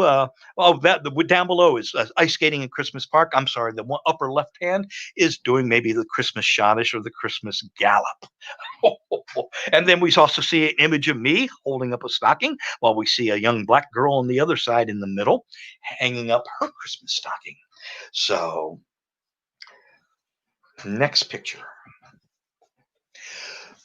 April would come, and Fort Sumter would be fired upon. Everybody thought it was going to be a down, quick, and dirty war, but it would be lasting. It was only going to be a 90-day war. By the time we get to Christmas of 1861, we would still be engaged in the war. Now, this is one of the Prang pictures. Like I said, he was a competitor of Currier and Ives, but this is one of the Prang chromolithograph pictures showing the firing on of Fort Sumter. Next picture. Christmas of 1861, Harper's would feature a drawing by Winslow Homer showing Christmas boxes coming into the the camp that the soldiers had set up with their Adams Express boxes. Charles Dickens' latest Christmas stories are published entirely within. The week, the December 28th issue would have a centerfold contained another Winslow Homer drawing showing the philanthropy of the area with the great fair in the New York City to raise money for the city's poor. But also, as you can see here, we see the soldiers opening up. So, and also, if you look in the background, there is a sutler who's doing no business that day because everything that he charges exorbitant prices for, the fruit pies that have very little fruit and various other things, ink and stamps and all, is coming free to camp. Many of the soldiers who would get a Christmas box would share with their less unfortunate comrades, and so there would be Christmas feasting in the Christmas camps all day long. So we see the socks, we see a couple even pulling out Christmas stockings there too. Next picture. Here we see one of only two that Leslie's Illustrate would do for Christmas during the Civil War. This showing a Christmas mumming or masking, which is where you get dressed up in garish costumes. And in the old days, you would go to neighbors' houses, especially the poorer neighbors would get dressed up in garish costumes and go to the rich side of town and knock on the door and beg for small change and a wassail bowl or small beer and do rude pantomimes. And you were not allowed. There were rules. You were not allowed to call the names of the person. If you happened to recognize them by their Christian name, you had to call them by the name of the character they were inhabiting. But here we see the picture at Hall's Hill, which is where the Masonic Temple in Alexandria to George Washington now sits. This is the illustration showing the soldiers dressed up in costumes. We have officers who are taking the part of spectators on the side with a wife, looking at the common soldiers who are dressed up. We have one who's wearing a caged crinoline with a wooden sword and a rather buffoonish nose and a mustache and a strange hat. We have another one behind him that looks like a musketeer with a fish in a toaster dressed up. And we have a gentleman dressed up like a German hoisting a tankard of ale and a Christmas tree on a stake. And we have another one dressed up like maybe Davy Crockett. Also, we have another one who's got a garish costume on. We have a drummer boy who's got maybe a large turnip with a jack-o'-lantern face on it too. We have another gentleman who's dressed up like a Chinaman who is carrying his outfit there. So, but in 1861, John M. Williams of the 21st Alabama Infantry would write from Fort Gaines, Alabama, which is at Mobile Bay. In fact, it would be involved in the Battle of Mobile Bay, about his regiment's Christmas Day drill, like you see here, after an early morning eggnog. And eggnog back then was a highly alcoholic concoction, not like the pasteurized concoction we know from 7-Eleven today. It had bourbon and rum in it. Lots of bourbon and rum. And so he would write, the grand event of the day was a regimental mock parade, which came off at 10 o'clock. All companies turned out in full dress with officers chosen from the privates in the ranks. One of the infantry boys acted as Colonel Crawford and imitated him very well. Another of our men was dressed as a woman with a cocked hat to represent the major, who was nicknamed Nancy. You know, I dressed in Lieutenant Cluis's uniform, well stuffed out with Mrs. Turner's pillow, and had command of our company. King was lieutenant. Everything went off in the best manner. The men all acted their part seriously, as though it were a real parade. And the colonel and the officers took no part in the performance, but that of spectators, seemed to be very much amused. Lieutenant Colonel Ingersoll seemed to think that the burlesque of the major was rather too severe, and I think he sent word to him that he had better retire from the field. However, he was there long enough for everybody to see, recognize, and laugh at the caricature. And then later on, the 21st Alabama would go back to their barracks to have their Christmas feast, in which it would consist of a Christmas dinner, which included such things as cold turkey, roast beef, salt, pepper sauce, jelly cake, eggs, bread, mince pie, one kind of cake, another kind of cake, pepper, turnips, sugar, sherry wine, sweet potatoes, sugar top cake, vinegar, mustard, and port wine. After dinner, each man of the regiment gave a toast such as "The last chance made the bizarre mess never fare worse than when they took the last chance for Christmas dinner." And then when they ran out of alcohol, they reached for the old standby, the pepper vinegar. Next picture, good man. All right, here we have a picture. I think this also might be Winslow Homer. Here we show the pictures who are wondering what all the hubbub was, because I have obviously been there. And the child who has been in bed obviously has been very inventive, because not only has he hung up his stocking, he's also hung up his trousers, which he has tied off the bottom of the pants legs so nothing can get through. And you can see balloons hanging up there. We can see skate on the bedstead there. So there must be a couple of children there. So I can see a couple of stockings there. Next picture. Also, there was a comic writer who would write. His name was Orpheus C. Carr, which was a play on the words of the bane to the Lincoln administration, office seeker. So, office seeker, he was the contemporary of Artemus Ward and Miles O'Reilly and Petroleum v. Nasby, and he would write. He would write about the Union's 101st Mackerel Brigade, and his Christmas reminiscence of his youth is full of puns. "A Merry Christmas and a Happy New Year, my boy, and the same to yourselves. The reoccurrence of these gay old annuals makes me feel as ancient as the first families of Virginia and as grave as a churchyard. How well I remember my first Christmas. Early in the morning, my dignified paternal presented me with a beautiful spanking. Then my maternal touched me up with her slipper to stop my crying. Sensible people are the women of America, my boy. They slap a boy in his upper end, which makes him howl, and then they hit him on the other end to stop his noise. There's good logic in that idea, my boy. Now, that first Christmas of mine was memorable from the fact that my present was a drum on which I executed a new opera of my own composition with such good effect that in the evening a deputation of superannuated neighbors and old maids waited on my father with a petition that he would send me to sea immediately. Next picture. Here we have, even though Christmas has come, even we are engaged in a war, so there will be military duties that will have to be followed. It is not a celebration. It is not a day off.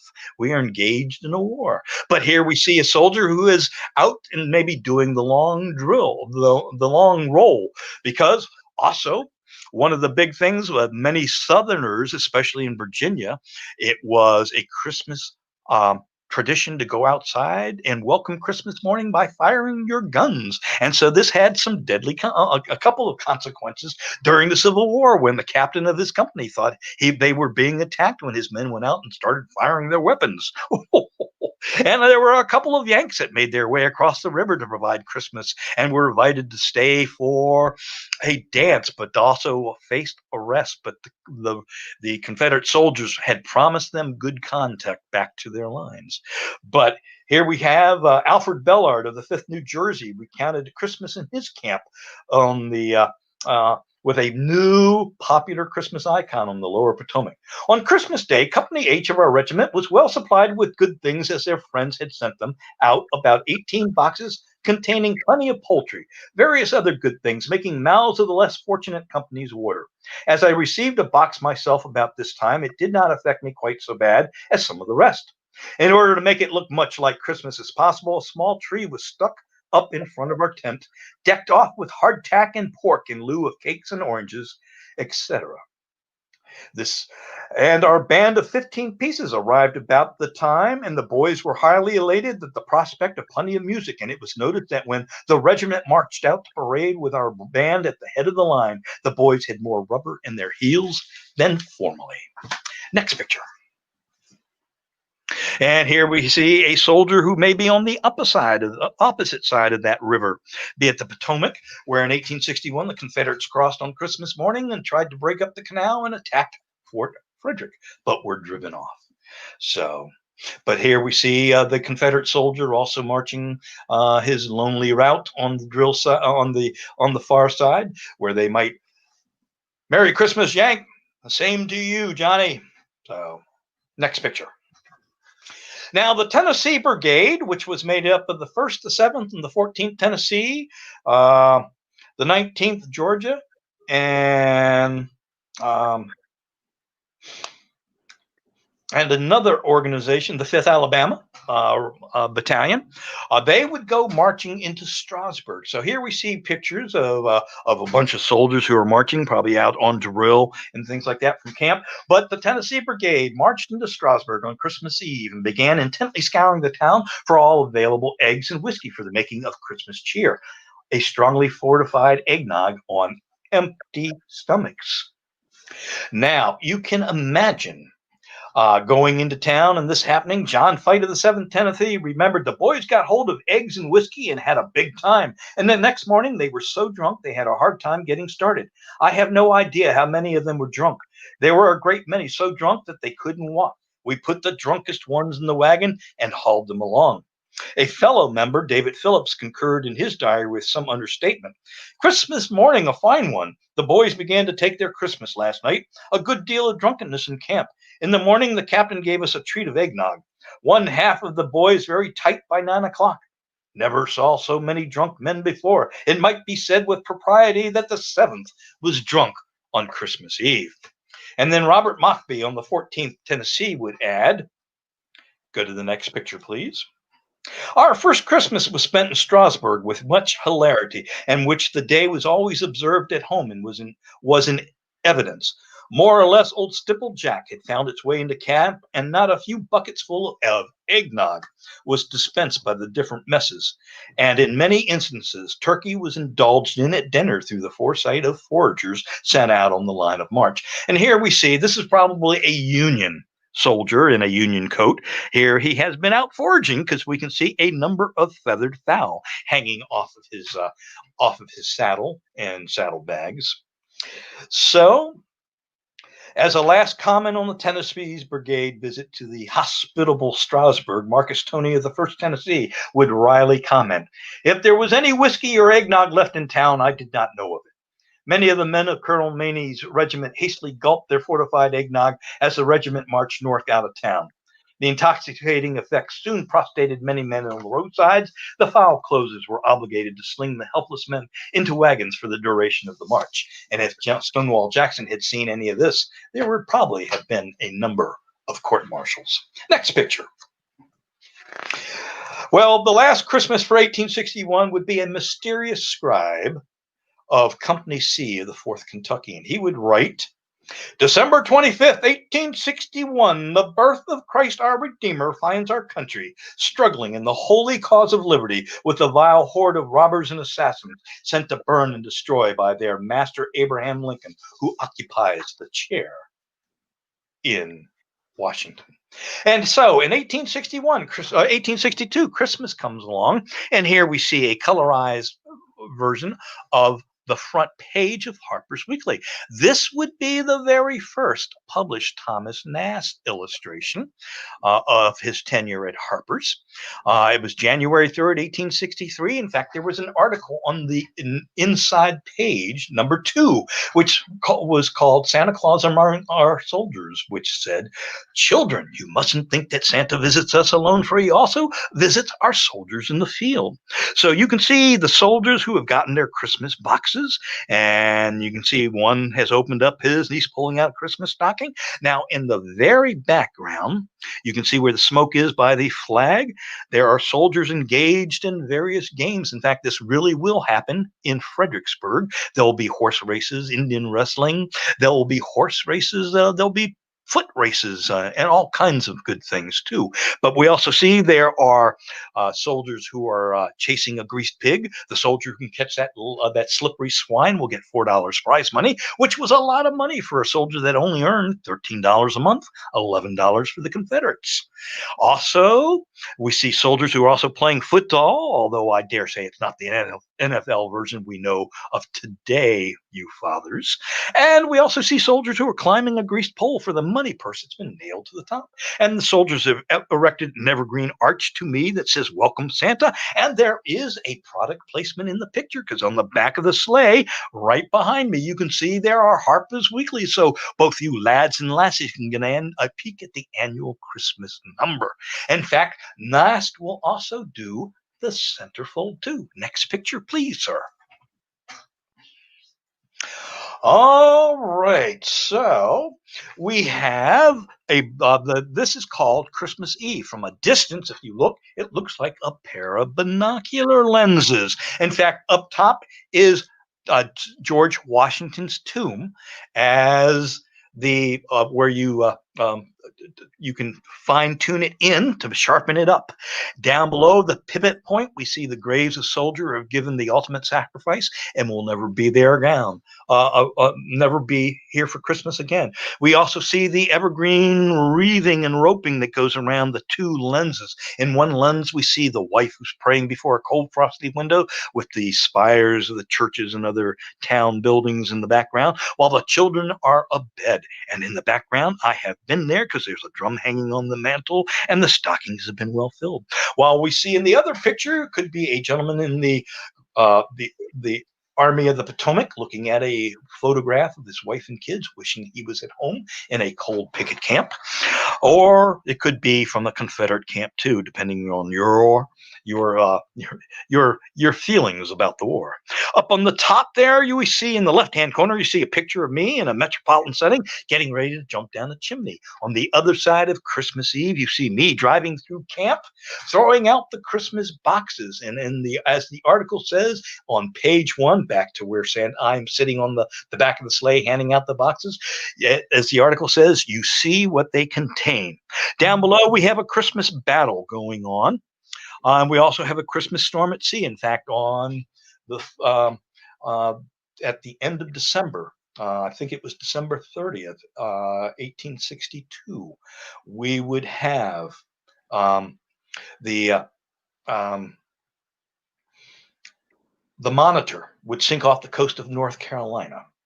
But we also have the Christmas battle that would start on Christmas Eve, stop for New Year's Day, and goes on, which would be the Battle of Stones River out west, or the Battle of Murfreesboro from the Confederate perspective. And the town was awash with evergreen swagging all over the place. There were wreaths there too, so there was a lot of festivities going on. And then, just on Christmas Eve, John Hunt Morgan marries a local Murfreesboro girl, Maddie Reedy. And then next morning, just like a man, jumps on his horse and rides off on the first Christmas invasion of Kentucky for Christmas of 1862. But also because there's a ordinance passed down that there's a dance every night to go along with the evergreen swags and wreaths and things like that, but only the officers are allowed to attend. So there's a lot of borrowing by hook or by crook of officers' uniforms, so they may go into town and meet and dance with the ladies. So we have this picture here, and there would also appear, next picture, almost looks like a Grandma Moses, but this is not a Thomas Nast painting, but here we have a kind of a almost primitive color picture of the Thomas Nast famous centerfold of Christmas of 1862. Now, interestingly enough, the editor of the Richmond Examiner in Richmond, Virginia, must have known what was coming. So on Christmas Day, he writes an editorial, says that we have nothing to chime about the non-arrival of Santa, for he's nothing more than a Dutch toy merchant, a translated scrub in New York and New England, and an immigrant from England who has nothing more to do with genuine Virginia hospitality and Christmas merrymaking than a Hottentot. So he must have known that the patriotic or the propaganda version of Santa was on the way. Now, another thing to say about that too, I have looked long and hard for a Confederate patriotic or propaganda image and have not been able to find it. I am continuing to find it. Now, there was a publication that was put out in 1867 called General Lee and Santa Claus, where three kids write to Santa asking if he was the one that kept Santa from coming to visit them during the war, and which he writes back that he did. But it also has to do with a missing father too. So there are several images of another 19th century Santa there. Next picture, please, good sir. Here we see pictures of soldiers at after the Battle of Fredericksburg, which happened on the December 13th. And so we have the soldiers on the Rappahannock River. So again, soldiers, after murdering one another, were intensely curious. So Confederates were just as interested to find out what Johnny Yank was up to. So something that the Confederates had plenty of that the Union soldiers did not was tobacco. So the soldiers would send 5 and 10 pound twists of tobacco over for the Union soldiers, who were only more than grateful to get a nice thing of tobacco. And so they would also put on their ship, if you can see in the foreground, there would be a ship there. They would load up a pound of coffee, the latest newspapers, and send it back over across the river. And the Confederates were more than happy to get a real coffee from the burnt rye substitutes that they were drinking back then, as the hardships were beginning to fall in on the food for the soldiers at the time. So this is a painting that Ray Fuckwer did. There was one that Gilbert Gall, who is a famous illustrator from the 19th century, especially doing Civil War pictures. He did another picture of Union soldiers on the Rappahannock sending over a boat to the Confederate soldiers. Next one, please.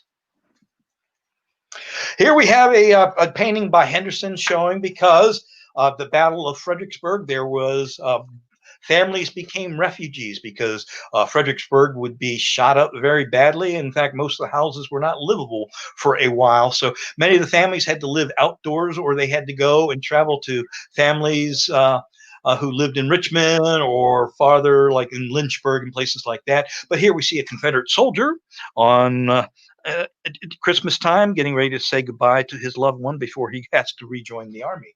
So, in fact, Ella Gertrude Clanton Thomas of Augusta, Georgia, would write about having the Christmas tree for the very first time, which Mamie, Cora, and Lizzie in Augusta, Georgia, would arrange in the girls' room and did not exhibit until the next morning after breakfast, very much the delight of all concerned.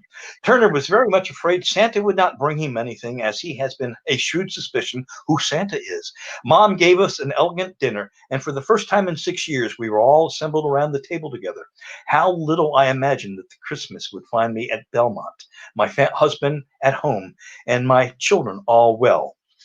So this would be Christmas in Augusta, Georgia. Next picture. Here is the go on back one. Go back. Okay, that one. Yeah. Now, in 1862, Kate Mason Rowland, who was a Confederate nurse, would talk about providing Christmas for hospitals, because also prisoner of war camps were also up and operating too. So Christmas would be barren affairs for both Union and Confederate soldiers.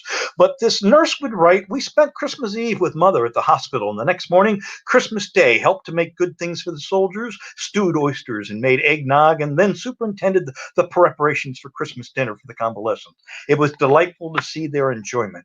400 men were served with chickens, ducks, pies, and cider, and the wounded and sick in the wards had turkey, oysters, etc. Her husband had a 48-hour leave and went back to the front on Christmas morning." Next picture. So here we're now to Christmas of 1863. This is the centerfold that Nast would do for Harper's Weekly. This was called the Christmas furlough. A furlough was where a soldier would get a small vacation, would get a chance to leave and go home and visit family and come back. So in the middle here, we see a soldier who's gotten a furlough and he's home and in the arms of his wife. And we have one child who's gleefully climbing up his leg, while the other one's not quite sure who this bearded stranger is. So, and we also have family and friends in the background. We have the tabletop Christmas tree, that new Christmas icon. So the boy gleefully climbing up. The little girl's not quite sure who Papa is because she's been born since Papa's been away in the army. And in the panel to the left, this is Christmas Eve with me having just come down the chimney. Peering over the sleeping forms of those children. And down below, we have a nativity scene on Christmas Eve with the Christ child and Mary and Joseph and the attendants all visiting the manger scene. And down below, underneath the main picture, the Christmas furlough, we have that gentleman who is sitting at the table raising a toast to the soldiers in the Army and the Navy and thanking as his Christmas furlough is about to run out. So, and then we also have Christmas morning on the right-hand side of the panel, which may look like Christmas in all of your household as the children are busy ripping into what they have gotten, pawing through their stockings to find out what is sweet and edible there. And down below, we have the family off to Christmas morning services. Now, Abner R. Small of the 16th Maine would write about a Christmas furlough. And he would write, applications for furlough have been frequent of late. That Sergeant Major Maxfield sent up his application based on Deuteronomy 20th chapter 7th verse. And what man is there that betrothed a wife and have not taken her? Let him go and return unto his house, lest he die in battle and another man take her. If approved, he says, he shall ask for an extension, referring to Deuteronomy 24th chapter, 5th verse, which reads, when a man hath taken a new wife, he shall not go to war, neither shall he be charged with any business, but he shall be free at home 1 full year, and shall cheer up his wife which he has taken. Much to his surprise, the sergeant major obtained his leave, while the application of the 2 officers were disproved. Hopefully, he spent that leave under a sprig of mistletoe with his wife. Next picture, please. This is the second of 2 that Leslie's Illustrated did. This is an interesting picture. And in the center, it looks like a picture of me from the 1848 Henry M. Onderdonk, A Visit from St. Nicholas with the brown fur pillbox hat. But also, if you look at the upper left-hand corner, I like to think this might be the illustrator of this wonderful centerfold because he's also wearing a pair of glasses, but also hanging from his saddle, as you saw in the photograph, are a number of fowl, geese, chickens, turkeys that he's bringing in. While in the center of the top, we see the brigade raising up their company, their brigade, their camps, whatnot, with the evergreen arches.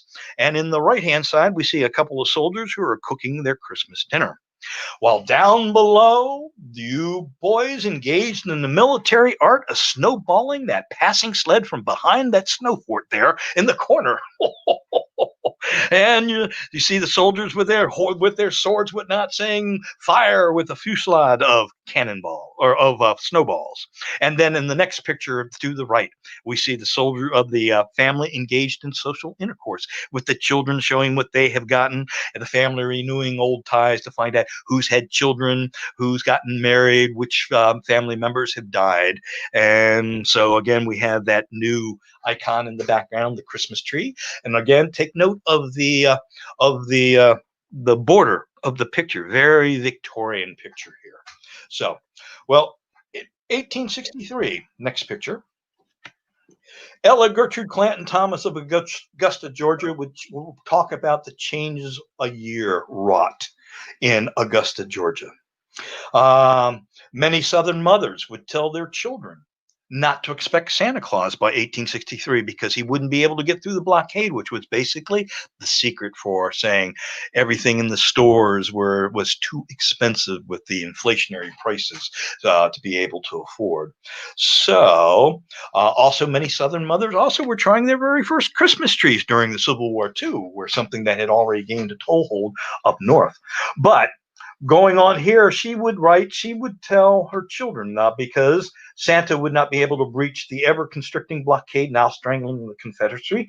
She gave a Christmas party to her children, but her children nonetheless abided their faith in the patron saint of children and hung up their stockings anyway. So when she went in to tuck them up into bed, I have written nothing of Turner and Mary Bell's party, which we gave them last week in lieu of Santa Claus's present. Mary Bell has been told Santa Claus has not been able to run the blockade and has gone to war. Yet at late hour, when I went upstairs Thursday night of the party, I found that with the trusting faith of childhood, they had hung their little socks and stockings in case Santa Claus did come. I had given the subject no thought whatsoever, but invoking Santa Claus's aid, I was able, when their little eyes opened to enjoy their pleasure, to find cake and money in their socks. Here we have a picture right here of Edwin Forbes did after the war of the soldiers' Christmas dinner here. With a soldier with his lean-to that have got evergreen branches there and on his coffee pot. And in fact, to roll this into prisoner of war camps, many prisoner of war camps who have soldiers who were living in barracks or outside and things like this would also be too. So Henry Kyd Douglas or Kyd Douglas, who would be an adjutant to Stonewall Jackson, would be captured at Gettysburg after also being wounded, would end up in Johnson's Island prison camp outside of Sandusky, Ohio. And he would write about receiving a Christmas box in this prison camp. And it would say, there came a carload of boxes for the prisoners about Christmas, which after reasonable inspection, they were allowed to receive. My box from home contained more cause for merriment and speculation as to its contents and satisfaction. It had received rough treatment on its way, and a bottle of ketchup had broken and its contents very generally distributed throughout the box. Mince pie and fruitcake saturated with tomato ketchup was about as palatable as embalmed beef of the Cuban memory from the Spanish-American War. But there were other things.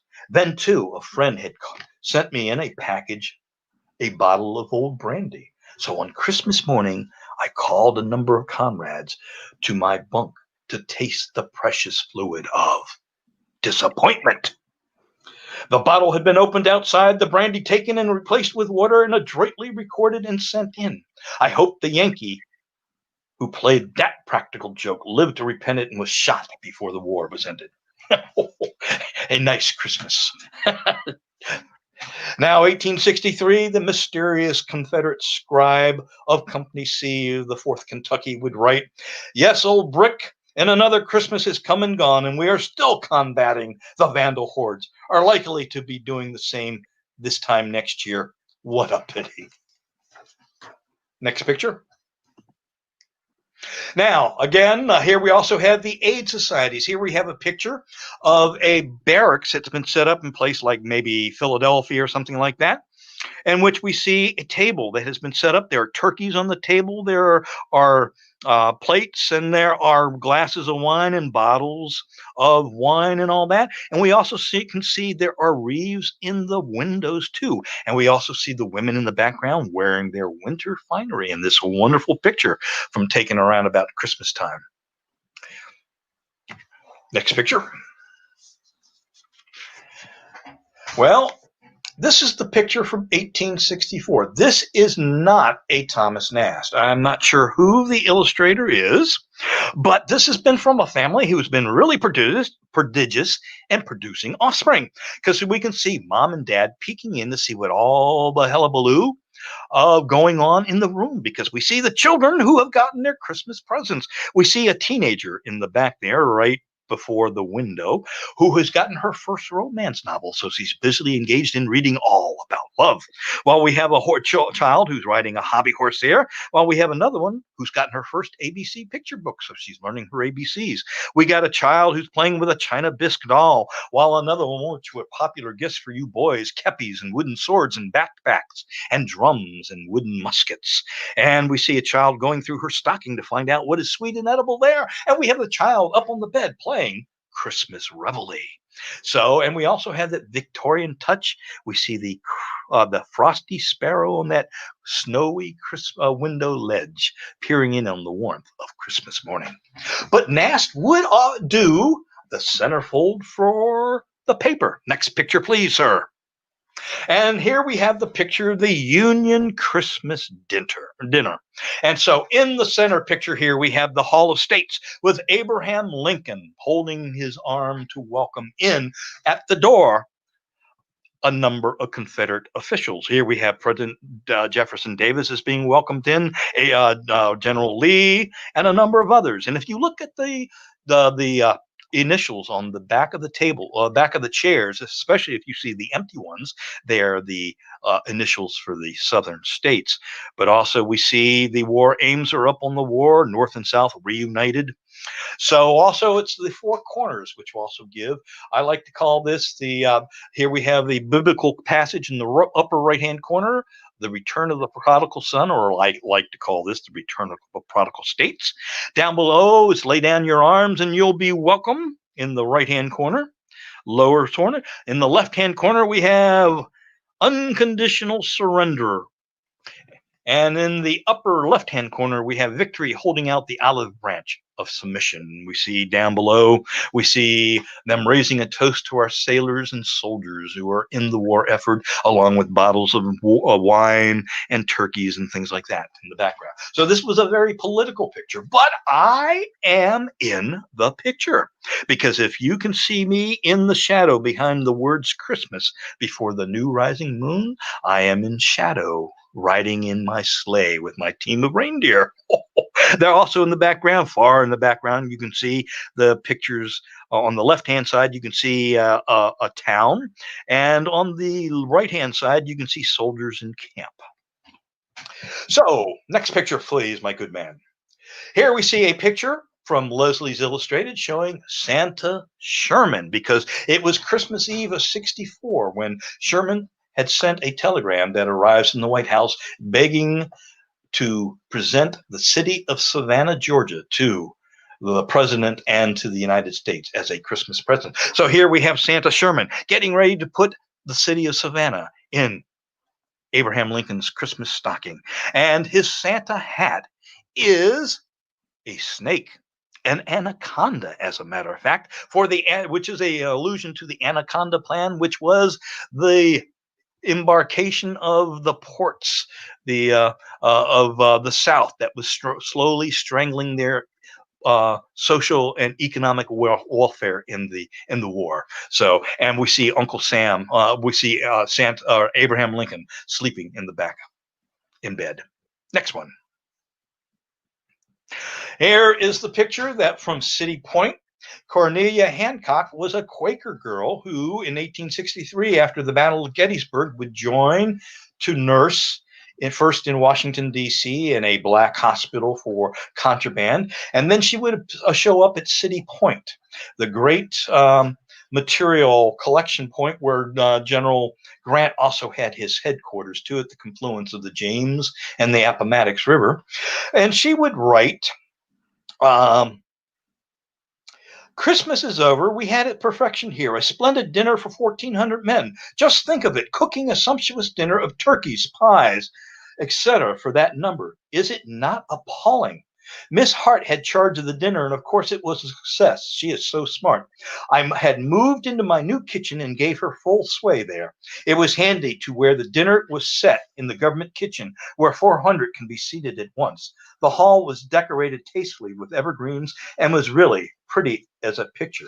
And this is that photograph, I believe, taken at City Point. But you can see the evergreen wreaths and the arches and the greenery that have been put up, and the barracks tables that have been set for these 400 turkey dinners to be served.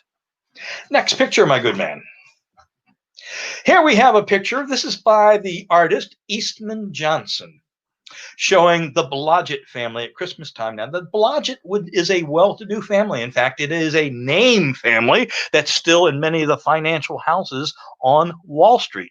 Speaking of Wall Street, that was the name the Dutch gave to the famous street in New York City was Wall Street, because there was a wall there instead of what has now become the big financial houses there. But the Blodgett. Now, Mr. Blodgett in this picture here became a millionaire from making varnish before the war.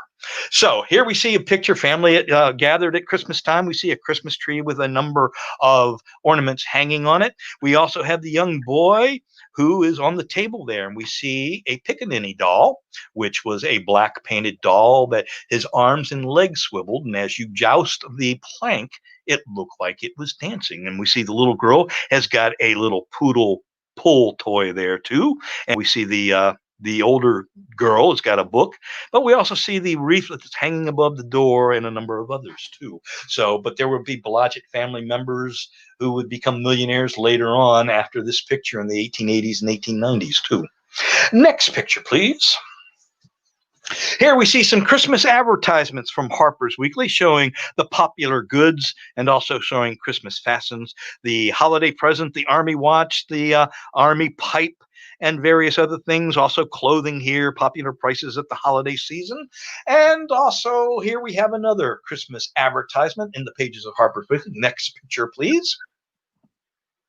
Now, here among all the gold pens and the officers' watches and all that, that even before Halloween is here, in this time period, you know how Christmas is already up in places like Lowe's and Home Depot and Walmart and places like that. Well, just to show you that nothing is new, because people are always complaining that we haven't even gotten through those holidays. Well, here at Christmas, the Christmas is just barely over on December 31st, 1864, and this we have in the second column a gentleman selling Valentine's Day cards. So nothing is new. Next picture, my good man. Here we have the correspondence punch bowl. Here we have a number of the newspaper writers as well as illustrators. And there's a famous illustrator. In fact, he was a compatriot, a co-worker of Thomas Nast. Now, the second picture from the right is Alf Woad. He was a famous illustrator. In fact, Nast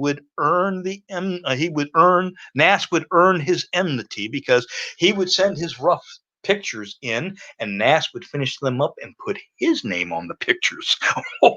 Now, I'd be upset with that too myself. So from there on out, they were bitter enemies. So, but here we see the punch bowl. Here we see right there in the center there, and with the ladle and all, and everybody has their cups too. So, whoever the photographer must have taken a crooked picture, because the picture is crooked. He must have had one too many at the punch bowl. Next picture.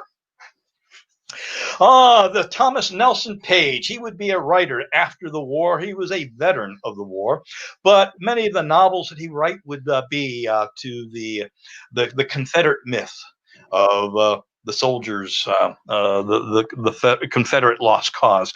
But he would write a book called the Captured Santa Claus, and here we see some Confederate soldiers who have captured a Union officer who was obviously on his way back home for the Christmas holidays and was taking a doll baby for his granddaughter or maybe a niece or something like that. So this captured man has had his packages opened, and so all the Confederates have gotten misty-eyed and probably homesick seeing this reminder of Christmas at home. So, next picture, good sir.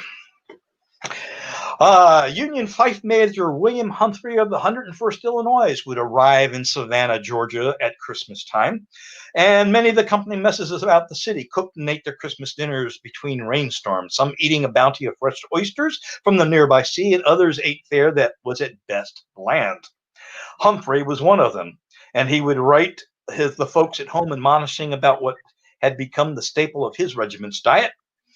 While you all were eating a good dinner, we soldiers would have been glad to have the crumbs that fell from your table. I will tell you what our meals were this day for Christmas. Breakfast, rice and beef. Dinner, rice. Supper, beef and rice.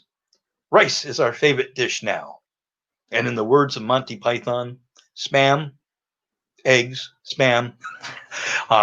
So as the joke goes.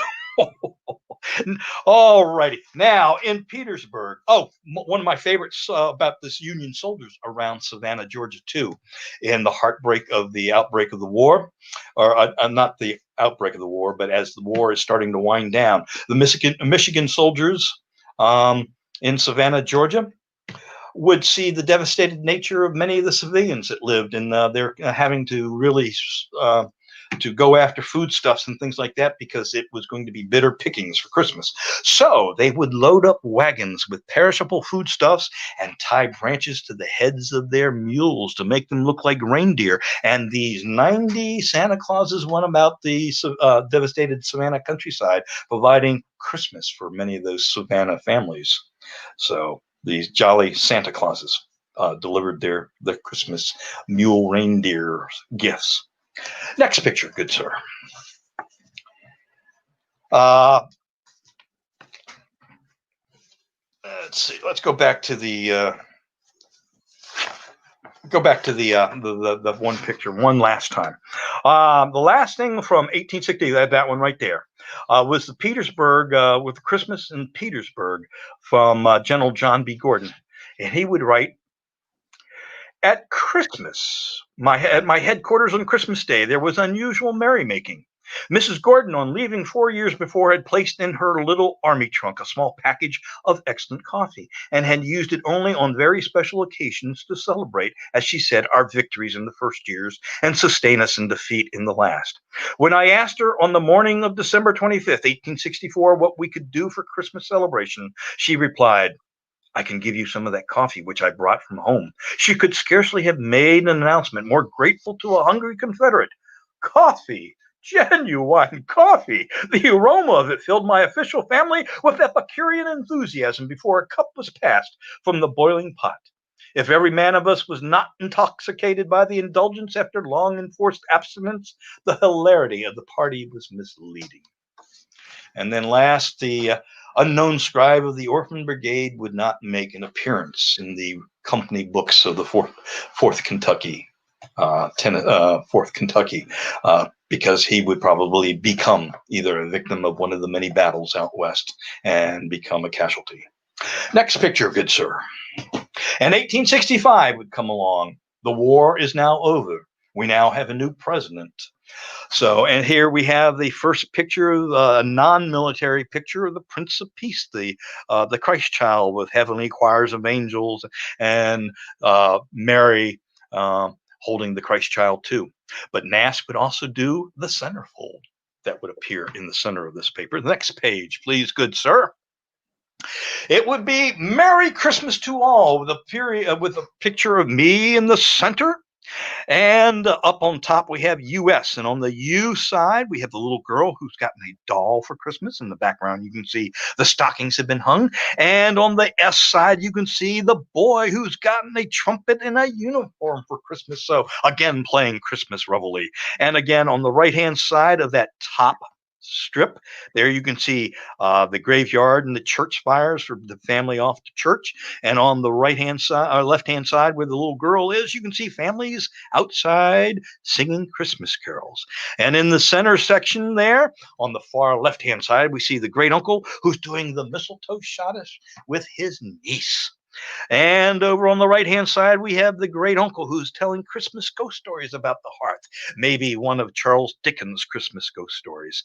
And then if you look back in the center picture where it says Merry Christmas to all, underneath the word Merry, you can see ice skating in Central Park. And underneath the words to all, you can see the boys who are charging up that hill to attack the snow fort on top of the hill. And a fusillade of snowballs to come. And down below, it will be that Christmas theatrical called Ulysses the Giant Killer for the new American hero since the war has ended. And again, like I said, we have a new president. So in the orchestra pit, you can see there is the President Johnson who is conducting the whole affair. And also with General Grant standing in the center there with three heads of Southern generals, two who are very much alive. We have the late lamented A.P. Hill, but we have the heads of General Lee and General Ewell laying at his feet too. But also we have a number of figures on the stage too. We see over in the left-hand side, we see a number of sailors with a gentleman with a long white beard who is Father Neptune, who was the Secretary of Navy Gideon Wells, as Lincoln lovingly referred to him as Father Neptune. And then we also have General Sherman on his hobby horse there. And in close to the center, beside the hill, the head of General Hill, we have the Secretary of War as a buffoon with a long beard there, admonishing. We have a slave who has broken his bonds of bonds of slavery there, and over on the other side we have the Secretary of State as Harlequin, admonishing the buffoonish image of Louis Napoleon of France, and the image John Bull for England also, and also holding the hand of little Louis Napoleon of France, if you remember your history from south of the border after the war, is little Maximilian, who was on the throne of Mexico. And also we see General Meade and a number of other soldiers too. So next picture, good sir. So Christmas of 1865, there would be more than 600 and some odd thousand vacant chairs beside the Christmas hearth this year, both north and south. But here we see one Union officer who's come home and who has been wounded after recuperating enough, being able to come home and see his family and being engaged. But many Southerners who would go home would find devastated lands that their farms were on, and it would be a bittersweet Christmas too for that year. But in 1865, on Christmas night, the New York Times will report a party that Santa would attend, and he was wearing long fawn boots, and his coat would open up, in which he would take Christmas presents out as he was dancing around among the circle that was encircling him, handing out Christmas presents to those people. Next picture, good sir. Here we have a picture. This is a painting that is in the library at Penn State.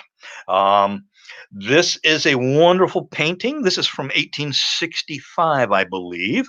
But here you can see a full-size Christmas tree with a girl who's putting a ballerina ornament on the Christmas tree, while also gilded fruit up there too. We see the evergreen swaggings with the rich red damask curtains too.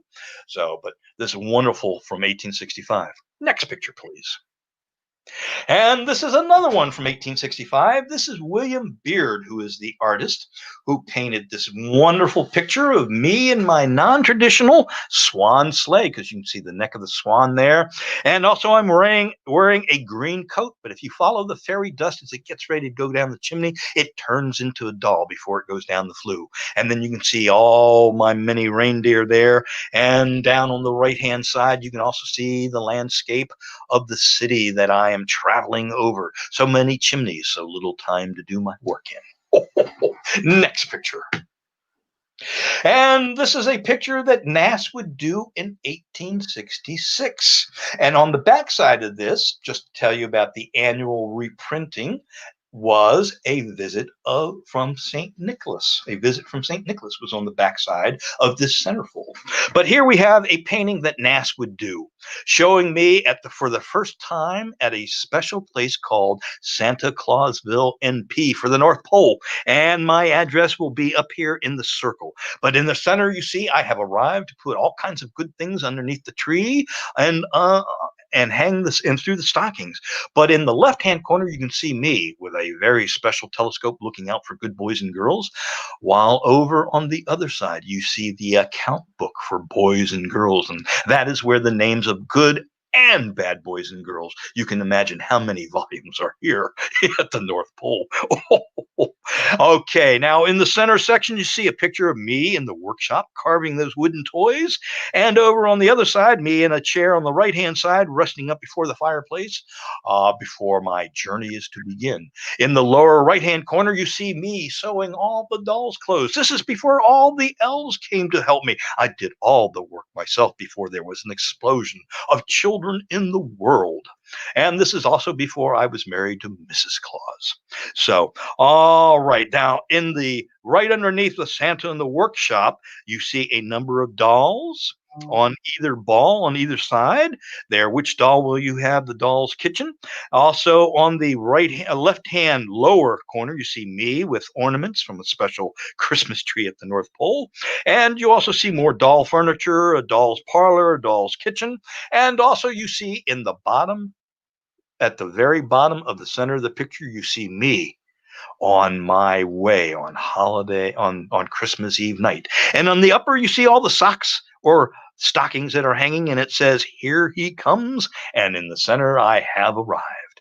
Now, this picture will be turned into a colorized children's book in 1870 by the McLaughlin and Sons Company. And this would have a number of the images from Thomas Nast in there and the words of George P. Webster. Next picture. This is a painting that Thomas Nast did in about the 1890s. He did a couple of these.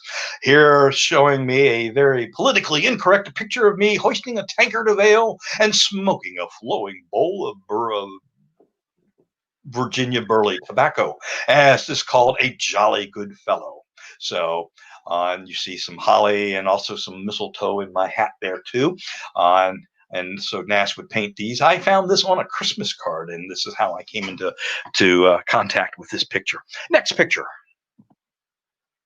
And this is an illustration Nast did that would appear in Harper's Bazaar, because that was another of the magazines in the Harper's family, as was Harper's Young People's Magazine. So this showed Santa. This is from the late 1870s on his sleigh. I heard him exclaim ere he drove out of sight, "Happy Christmas to you all, and to you all a good night." Next picture, good sir. And this is a wet plate photograph done just like they did back then. That's on the back of the book that I wrote. These girls are all grown up and probably have kids of their own at this point. So, next picture. He's making a list and checking it twice. Going to find out who's naughty and nice. Well, I thank you all very much. I hope everybody enjoyed that.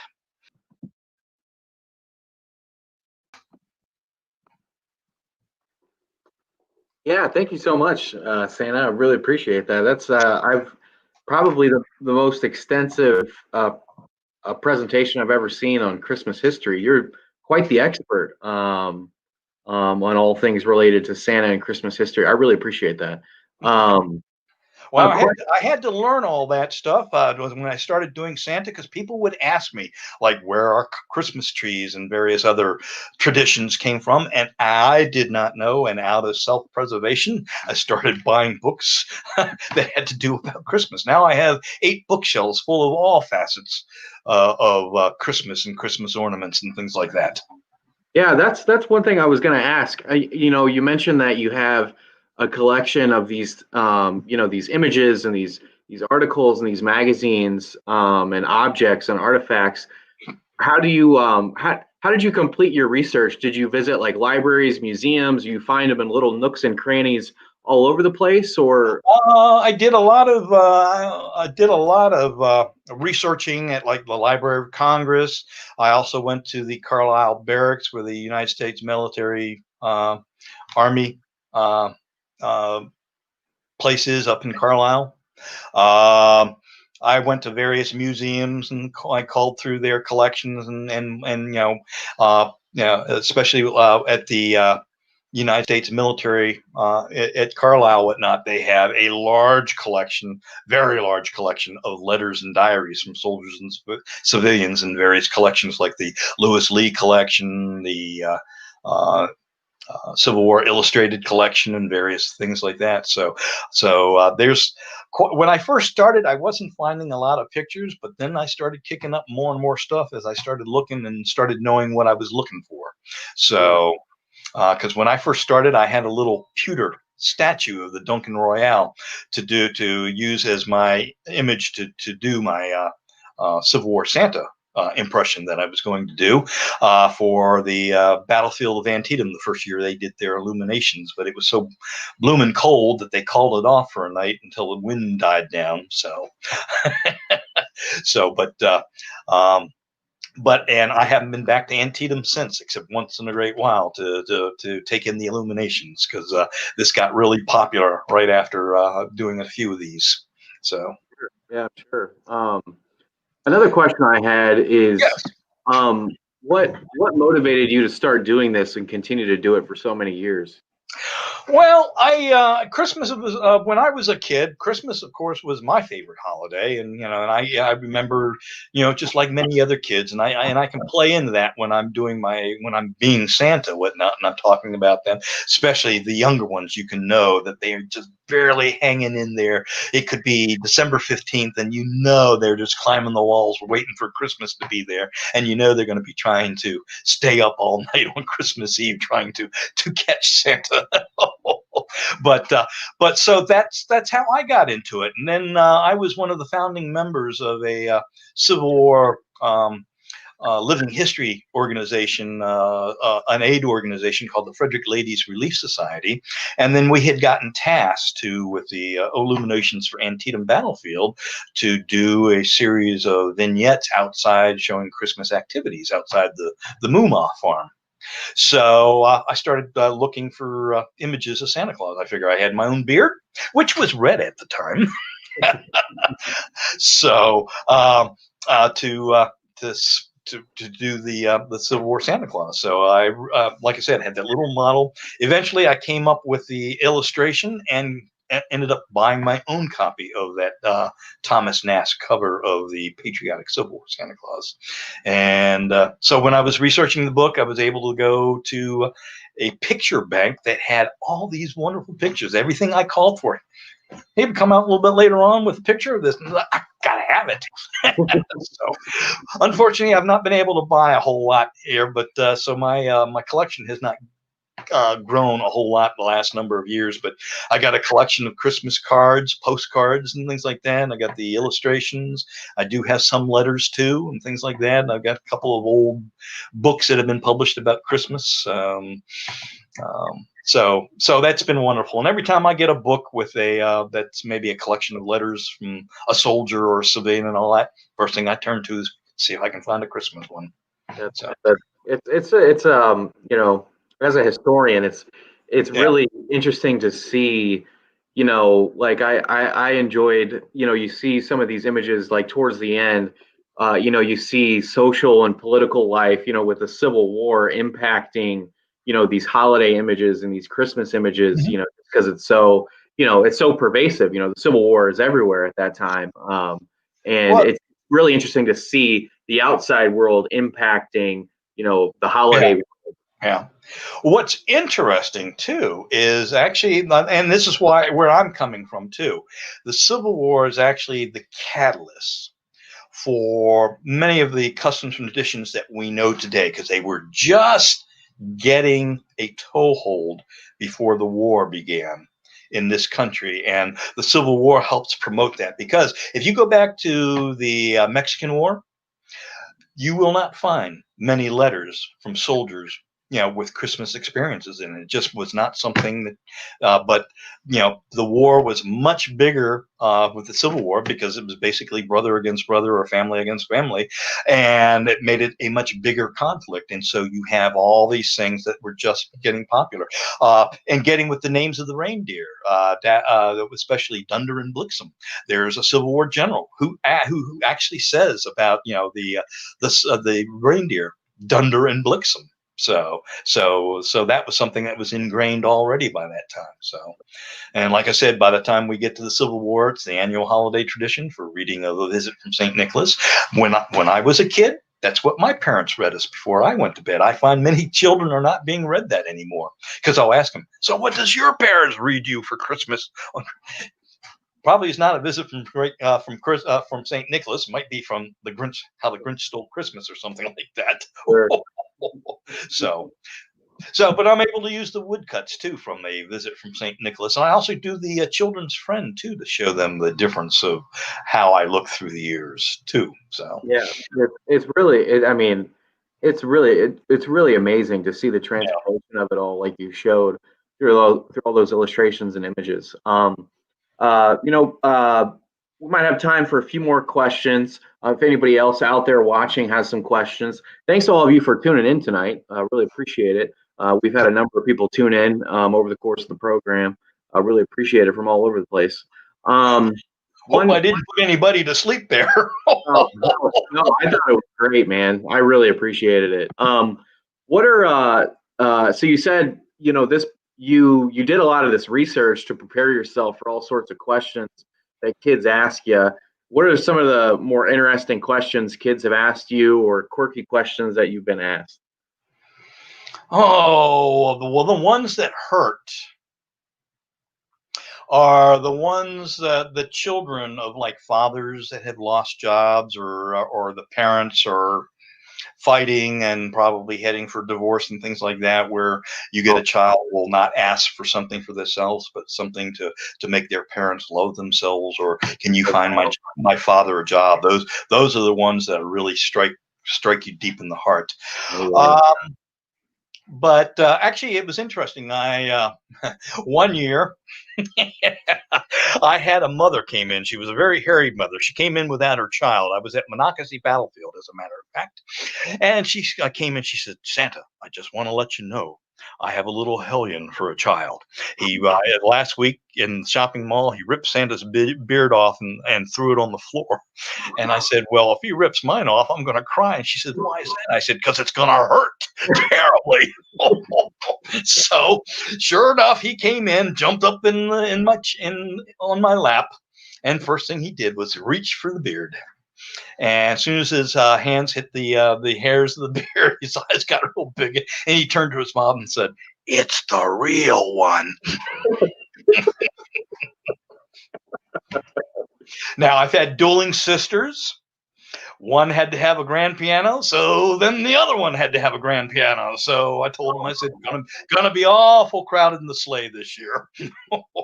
So, Wow. But I get a fair amount of adults too that play along. And Santa, I want that Mercedes for Christmas this year.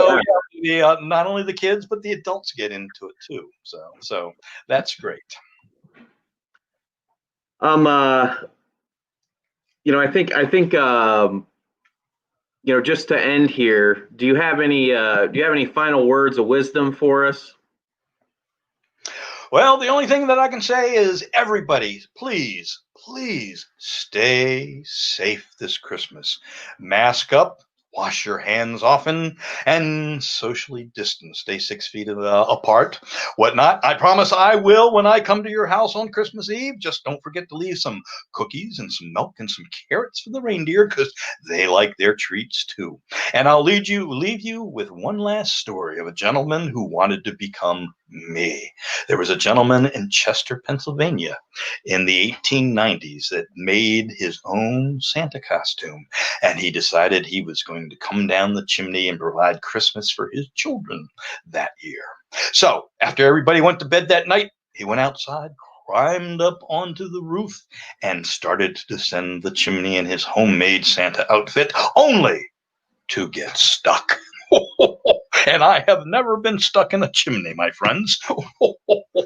I get a lot of people to ask me about that, or are afraid that I'm going to get burned. But anyhow, this gentleman got stuck and started making a boisterous racket there. Pretty soon, the wife and mother and his children ran out of the house thinking the house was haunted or something, and so the neighbors came running. So they had to start taking apart the chimney to be able to get the fake Santa out of the chimney. So he was chagrined for years after that. Yeah, it's there's nothing like the real thing. Not everyone can be Santa. There's only one. Santa, I really appreciate you joining us tonight, taking time out of your busy schedule, your busy evening, joining us virtually in a new way. I want to thank everybody for tuning in tonight, whether you're watching live or you're watching this recorded. Really appreciate everybody's questions, comments over the course of the program. Ramona tuning in here at she's been tuning in throughout, but she says thank you, and then also says you have to stay sharp with your answers to the children's questions. That's for sure. Well, I get Santa's call to ask me, what's the first thing I learn? And I'll tell him the names of your reindeer, because that'll be the first thing a child will trip you up over. Because I've heard some fantastic names of reindeer coming out of some shopping mall helpers, like Astro or some other names instead of the names of the actual reindeer. So, well, I want to wish everybody a very Merry Christmas. Stay safe, and I'll see you on Christmas Eve. Merry Christmas to you. Happy holidays to everybody. Have a safe and happy holiday season. And I'm going to end the live broadcast. Thank you, everybody.